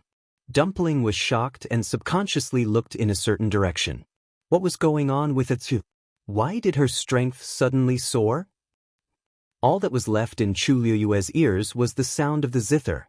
The tune seemed to come from a very distant time and space, but it also seemed to fly up from the deepest corner of her body. One song, one sound. She supported herself on the table with one hand. Because of the force, her knuckles were faintly white. The other hand was holding a chess piece. Her eyes reflected the resplendent light on the chessboard. Other than that, there was nothing else. She gritted her teeth and put down the chess piece in her hand. In an instant, the surrounding power rushed in crazily. Chu Liyue's eyes were dark and bright. She stared without blinking. She had almost exhausted all the strength in her body and was now in a state of overdraft. She was purely relying on the last of her willpower to hold on. However, in the unseen world, every time she thought that she was going to die, there would always be a surge of power in her body. That was the power that had been accumulated in various parts of her body over the years. It could be seen that she was now forced into a desperate situation. In such a desperate situation, she could only fight back. However, from the beginning to the end, the gorgeous water droplet in her dantian did not produce any waves. If she had the support of this power, she would not have been so cruel. But there was none. Therefore, Chu Liyue could only desperately search for the remaining power in her body and piece together the third zither score bit by bit. Waves of exhaustion rushed in, and the sound of the zither almost broke her eardrums. Only in her dantian, the first 2 zither scores that had been fused were still silent and did not give any response. Only that dazzling radiance quietly flickered. Illusory God Palace. The door opened and a tall figure walked out of the room. He was wearing a gray-blue brocade robe. His steps were calm and his temperament was calm. He was walking towards the main hall of the illusory God Palace. Digression, God, why do I feel like I'm taking a big step towards the end?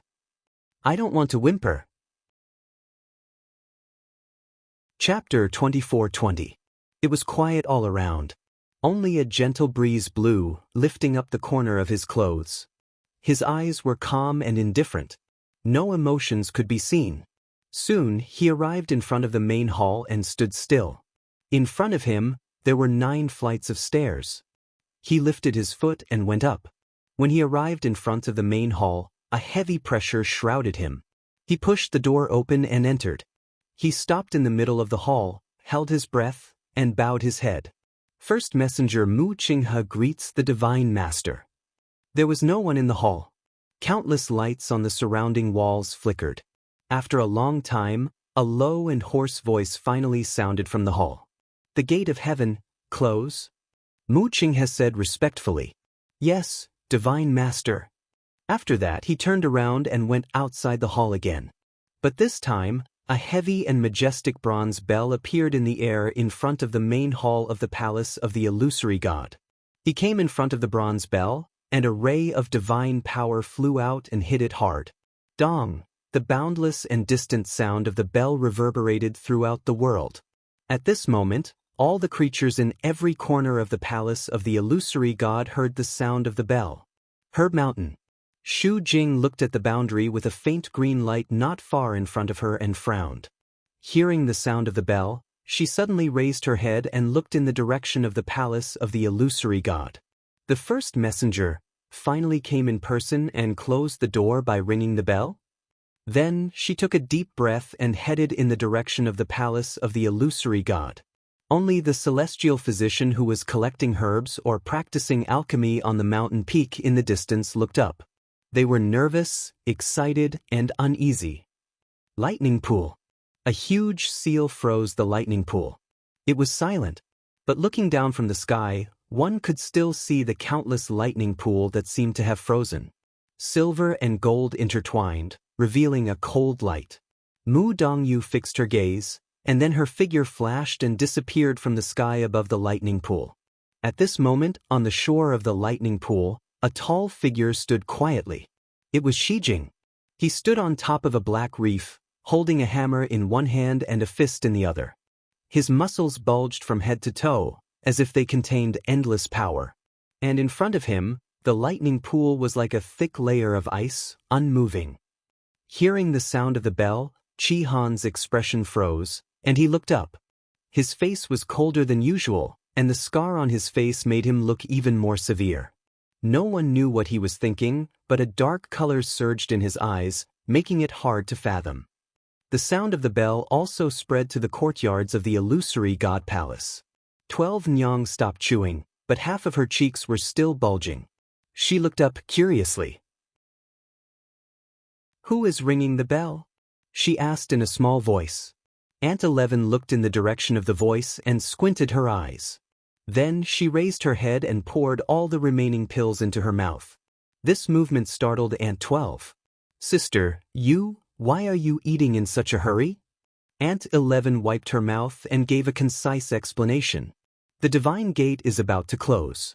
I'm afraid a storm is about to come." Aunt 12 heard this and subconsciously clenched the remaining pills in her hand. She asked nervously, Will that affect us?" Aunt 11 nodded with certainty. "Of course it will. After the divine gate closes, our master will enter the illusory god palace and ascend to the heavens. Of course it has a lot to do with us." Aunt 12 thought. "Oh, we still have to cheer for our master. This could not be delayed." Thinking of this, she looked back. The door to that room was still tightly shut. Her hands moved at lightning speed as she stuffed the remaining pills into her mouth one by one.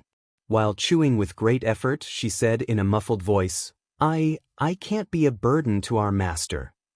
Mu Hongyu stood in front of the door, frowning slightly.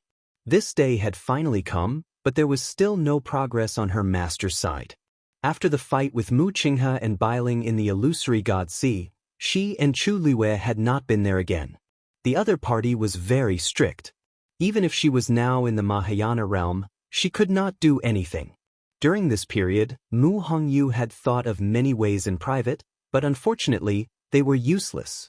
They said that Diwu Zhangze was a traitor of the illusory god palace, so he would never be released. Anyone would treat a traitor like this, but how did he become a traitor of the illusory god palace? What exactly happened back then? A familiar voice came. Mu Hongyu turned and saw Jian Fengqi walking out of the room, half leaning on the door frame, his posture lazy. "Can we discuss something?"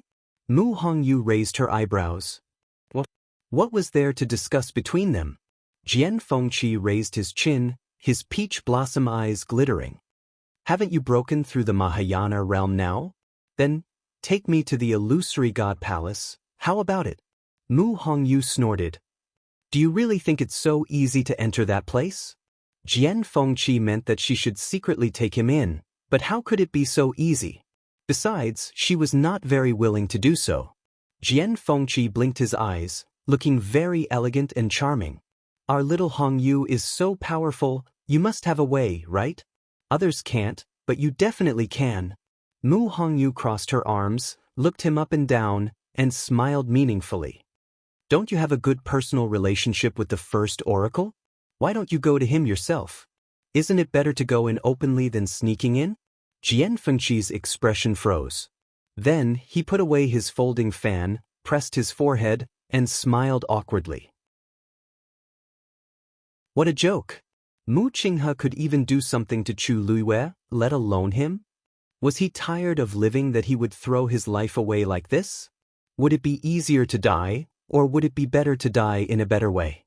He did have a good relationship with Wuxia in the past, but that was in the past.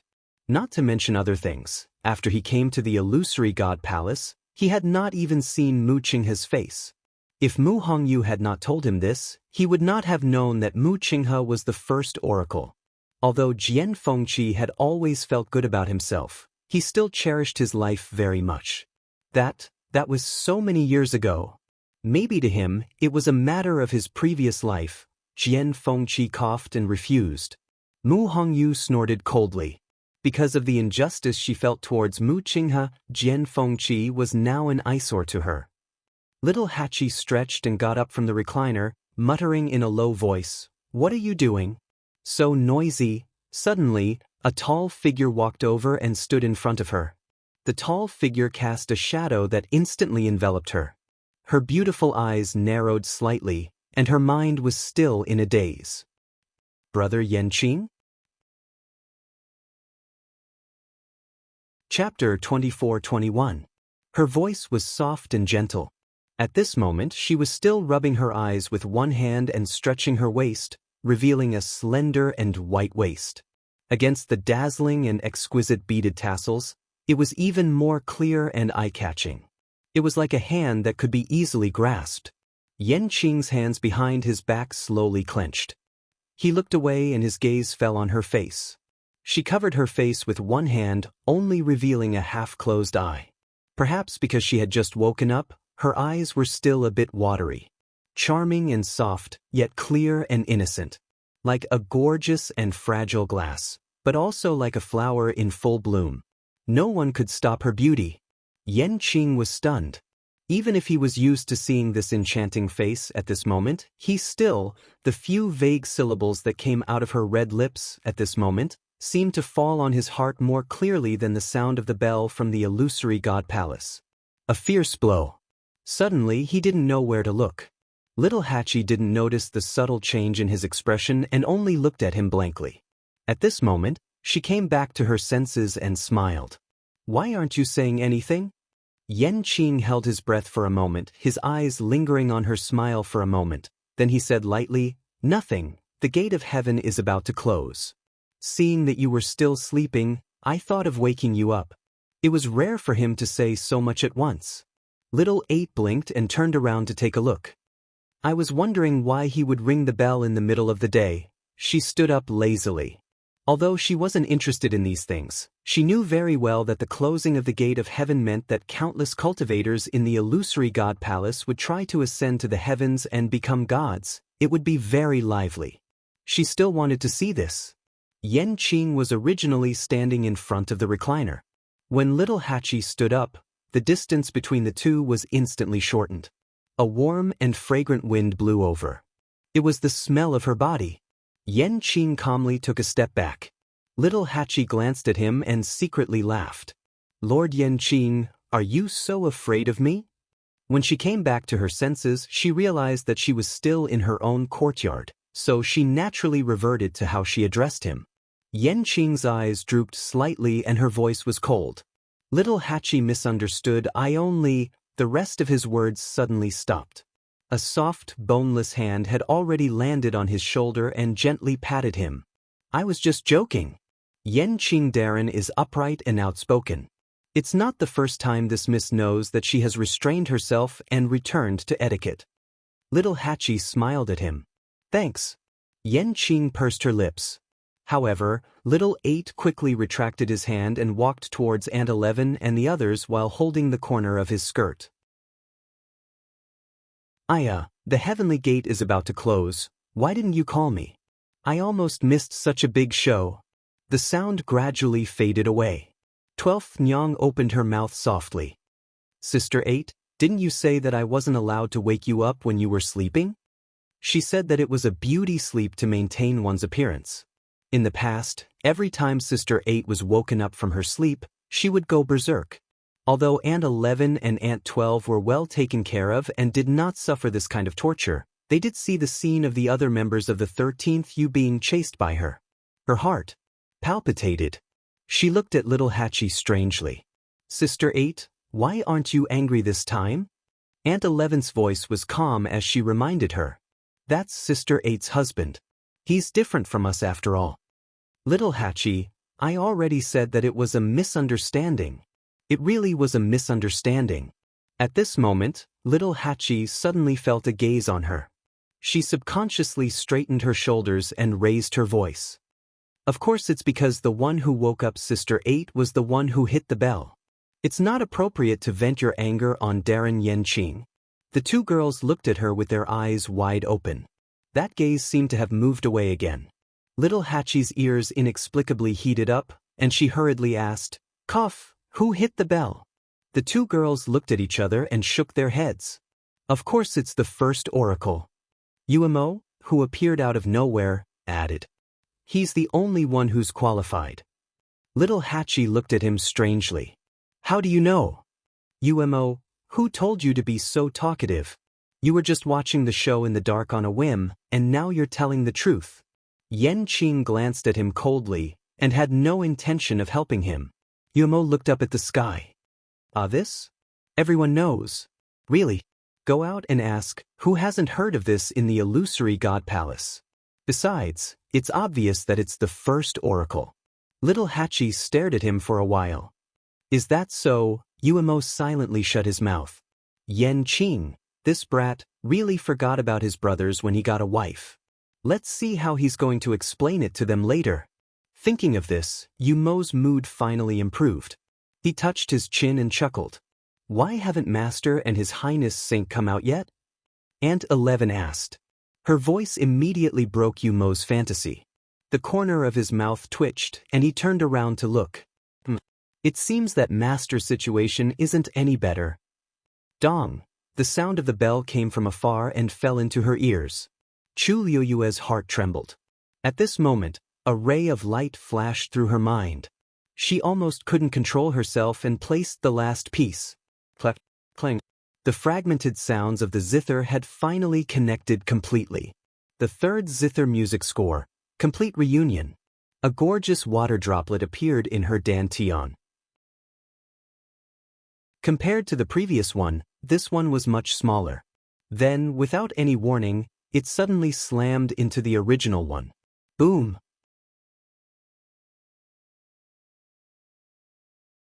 Chapter 24-22.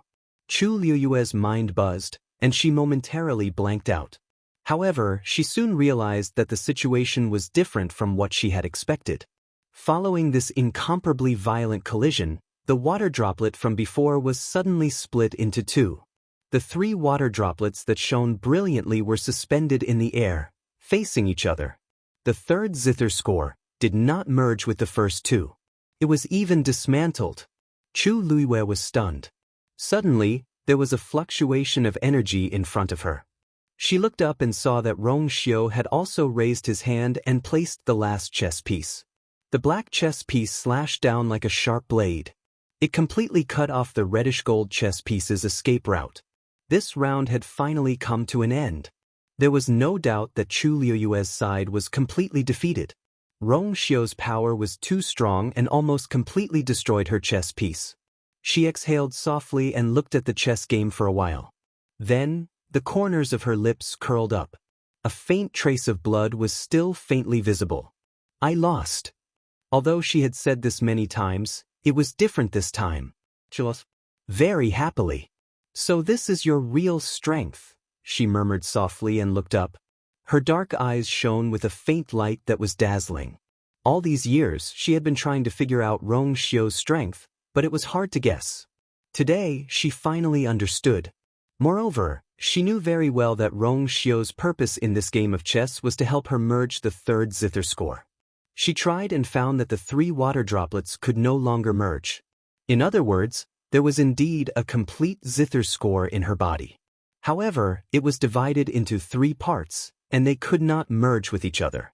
After a few tries, Chu Liyue found that the water droplets did not move. Thus, she did not force it. Anyway, the third part had been sorted out. All she needed was an opportunity to officially merge them. She looked out of the window and laughed. The bell, looks like the gate of heaven is really closing. Shall we go together?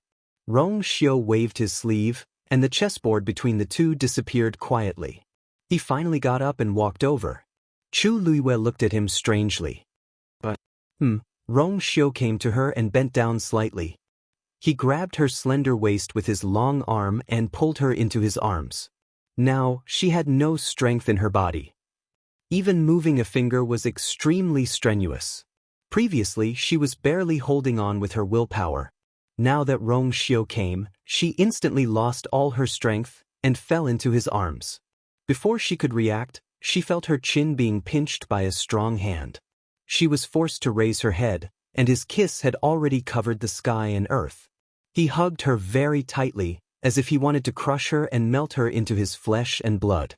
It was the same with his kiss. It was as if there was a trace of almost uncontrollable madness. The taste of blood in his mouth caused him to tighten his grip. Then he moved the hand that was holding her chin down and held her hand. Her slightly curled hand was effortlessly stretched open by him. His well-defined and powerful fingers passed through the gaps between her fingers and intertwined with hers. Then, Chu Luiyue felt a warm and powerful force enter her body through her palm. She moved as if she wanted to say something. But he held her even tighter. Chu Luiyue was a little confused. Although she had lost more than half of her strength, now that the Guqin score was in her body, she only needed to recuperate for a while to recover.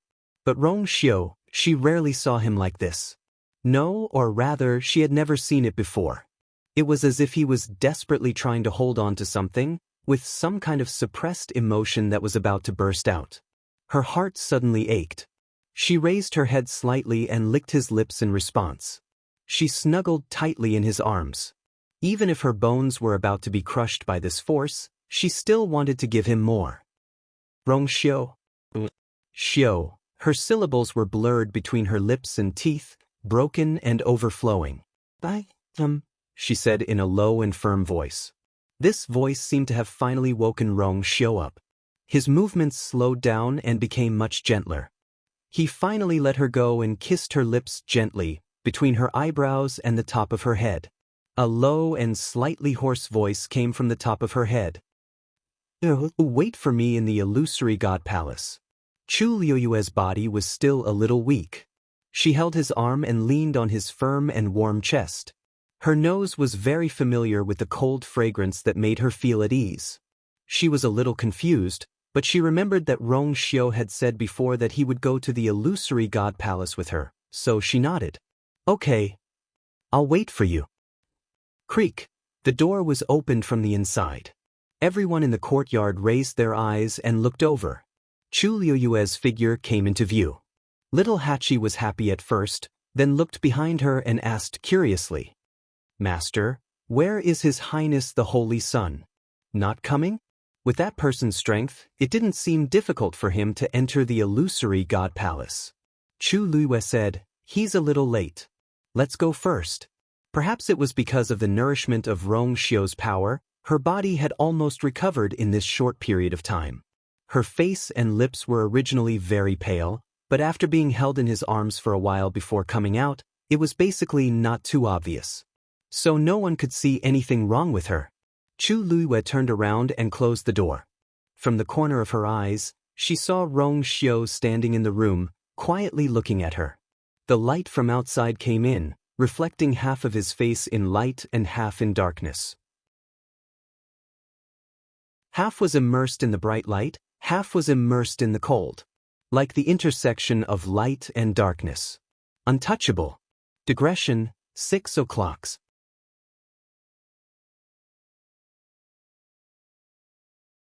Chapter 24-23. The sound of a door closing could be heard from afar. Chu Luiyue's heart shook as she looked back. Looking from afar, the divine heavenly gate that was shining brilliantly was slowly closing. At the same time, countless figures were heading towards the palace of the illusory god. The wind was blowing and the clouds were surging. Chu Luiyue slowly exhaled. To the palace of the illusory god. Those who were qualified to enter the palace of the illusory god were actually very few. But this didn't stop the cultivators from all over the palace of the illusory god from heading there. This kind of opportunity only came once every 10,000 years. Even if they couldn't participate, just looking at it from afar might be able to greatly improve their cultivation. As such, all of the cultivators present continued onward without hesitation.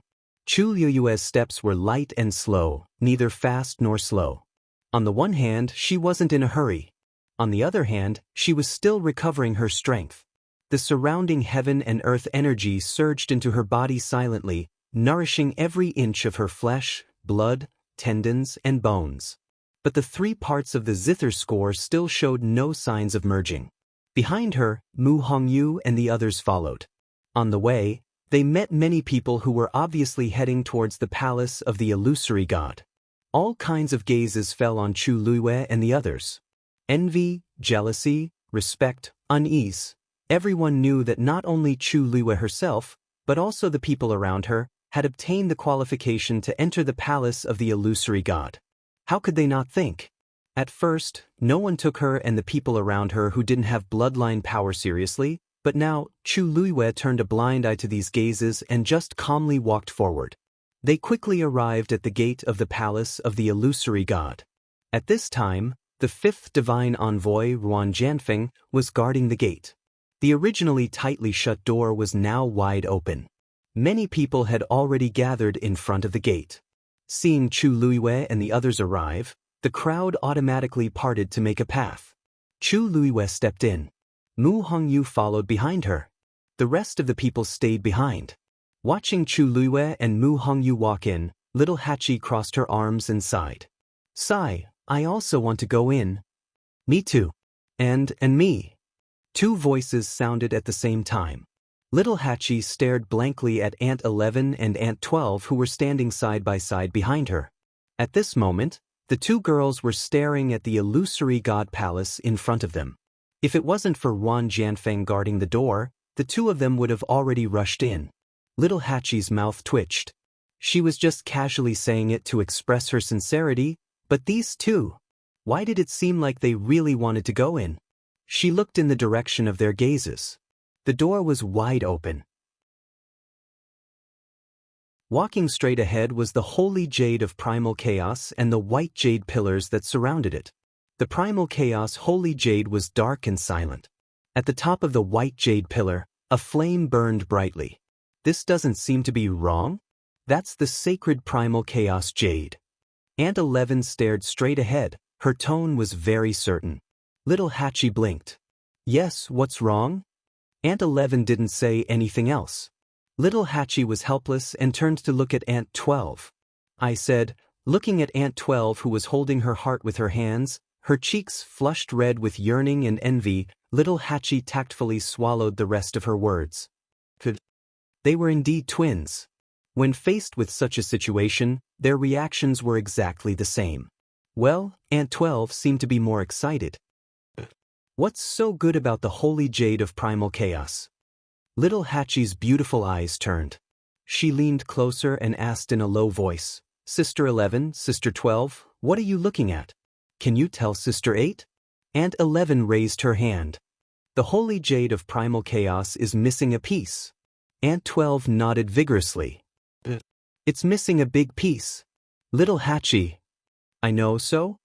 Could it be that they didn't know that their master had the armillary shield? That's impossible.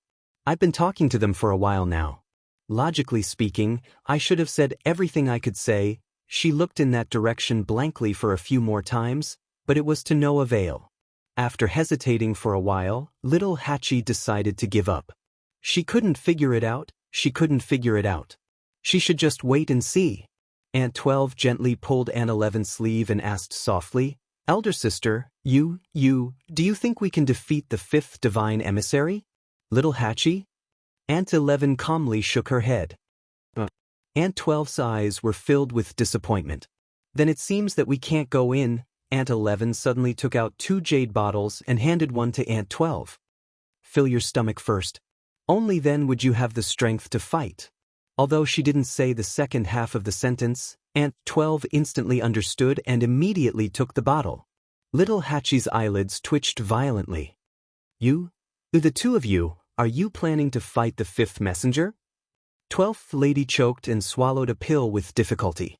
Her face was flushed red. What if? Master said that we can't let our guard down at any time. Little Hachi glanced at her faintly. So this is what she's learned from following her master? Don't think that I can't tell that the two of you are trying to force your way in. With her thoughts exposed, Aunt 12 looked at Aunt 11 for help. Aunt 11 was very calm. Not for the time being, we're not strong enough. Little Hachi, she didn't seem to be on the same frequency as these two.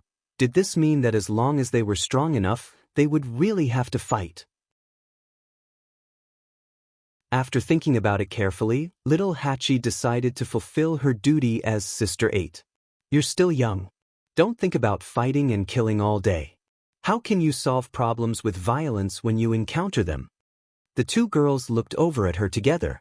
Little Hachi said earnestly, when Master ascends to the heavens and becomes a god, maybe he can make an exception and bring us in, right? If it doesn't work, there's still seventh brother. Little Hongyu is also not bad. Oh, there's still Mr. Su and Senior Shangwan. Something will happen. Aunt 11 held her breath and nodded seriously. 8 sister, you're right. A shy smile appeared on Aunt 12's face. Then, does this mean that we just have to wait here? Little Hachi nodded elegantly. Of course.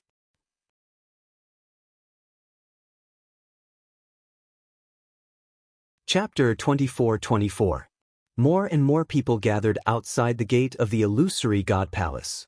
No one knew that the courtyard, which was bustling with noise and excitement just now, had already quieted down. A few figures quietly left.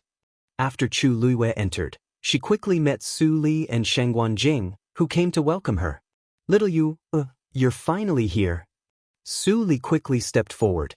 I was worried that you would be delayed because of the chess game with the saint. Chu Luiyue smiled and raised her gaze, looking in the direction of the main hall of the illusory god palace. There, on the 9th step, a familiar figure was quietly standing there. Beside him, there was a huge bronze bell. Obviously, the sound of the bell just now came from there. She slowly said, the first divine envoy personally came out to ring the bell and close the door. Such a big movement. There should be no one in the entire illusory god palace who doesn't know about it, right? Why would there be a delay? Shangguan Jing looked at her with a complicated expression. He wanted to say something, but in the end, he swallowed his words. After hearing the bell, he came out to take a look and saw that the first divine envoy was originally, he didn't dare to believe it, but looking at Chu Luiyue's reaction, there was no doubt. Moreover, she seemed to have known about it long ago. Su Li noticed that there was something wrong with her expression and attitude. It was a little strange. Little you, so what happened to you? She followed Chu Luiyue's gaze. She didn't know if it was an illusion, but she felt that the way Chu Luiyue looked at the first divine envoy was as if she was looking at a very familiar person. She paused and said hesitantly, You know the first divine envoy? Su Li had never seen Mu Qinghe before, so she didn't know much about Chu Luiyue's past in Tianling. Naturally, she didn't understand the current situation. Chu Luiyue gently raised the corner of her lips and said, How could it be? That's the first divine envoy. Shangguan Jing sighed softly. Su Li's gaze moved between the two of them, and she was a little confused. At this moment, a casual voice with a smile sounded. Little you, you're finally willing to come? Chu Luiyue's gaze shifted slightly, and the smile on his lips deepened. Senior Xiao Ran. Xiao Ran's hands were behind his head, and there was a toothpick in his mouth. His whole body was filled with indifference and laziness. He didn't look like someone who had lived for tens of thousands of years. Instead, he still looked like a teenager. When he heard how Chu Luiyue addressed him, he snorted and teased him. I really don't dare to be called senior now. I should be the one calling you master. If it wasn't for Chu Luiyue's advice, he would still be standing outside, bemoaning his inadequacy. How could he enter the illusory shrine? Chu Luiyue knew he was joking, so he only laughed. You're flattering me. Xiao Ran looked at her from head to toe. Suddenly, his expression changed. The aura on your body seems to be somewhat different from before? He couldn't tell what was different, but if he looked closely, he could see it. Chu Luiyue's smile didn't change. The gate of heaven is closed, and many cultivators are about to ascend to the heavens and become gods. There is only one chance, so I naturally have to make more preparations. Xiao Ran touched his chin. That's true.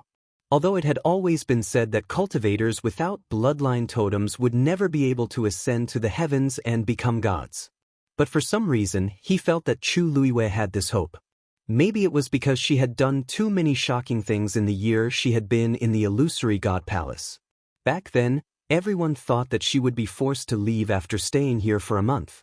But in the end, not only did she stay until now, but she also openly entered the illusory shrine.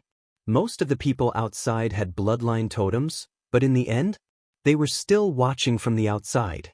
So now Xiao Ran was very suspicious of this matter. He even secretly felt that Chu Luiwei might really be able to ascend to the heavens and become a god this time. Hey, I just heard you guys talking about the first divine envoy? Xiao Ran looked towards the main hall of the illusory god palace and clicked his tongue. The first divine envoy hasn't shown his face for many years. Only such a big matter can invite him.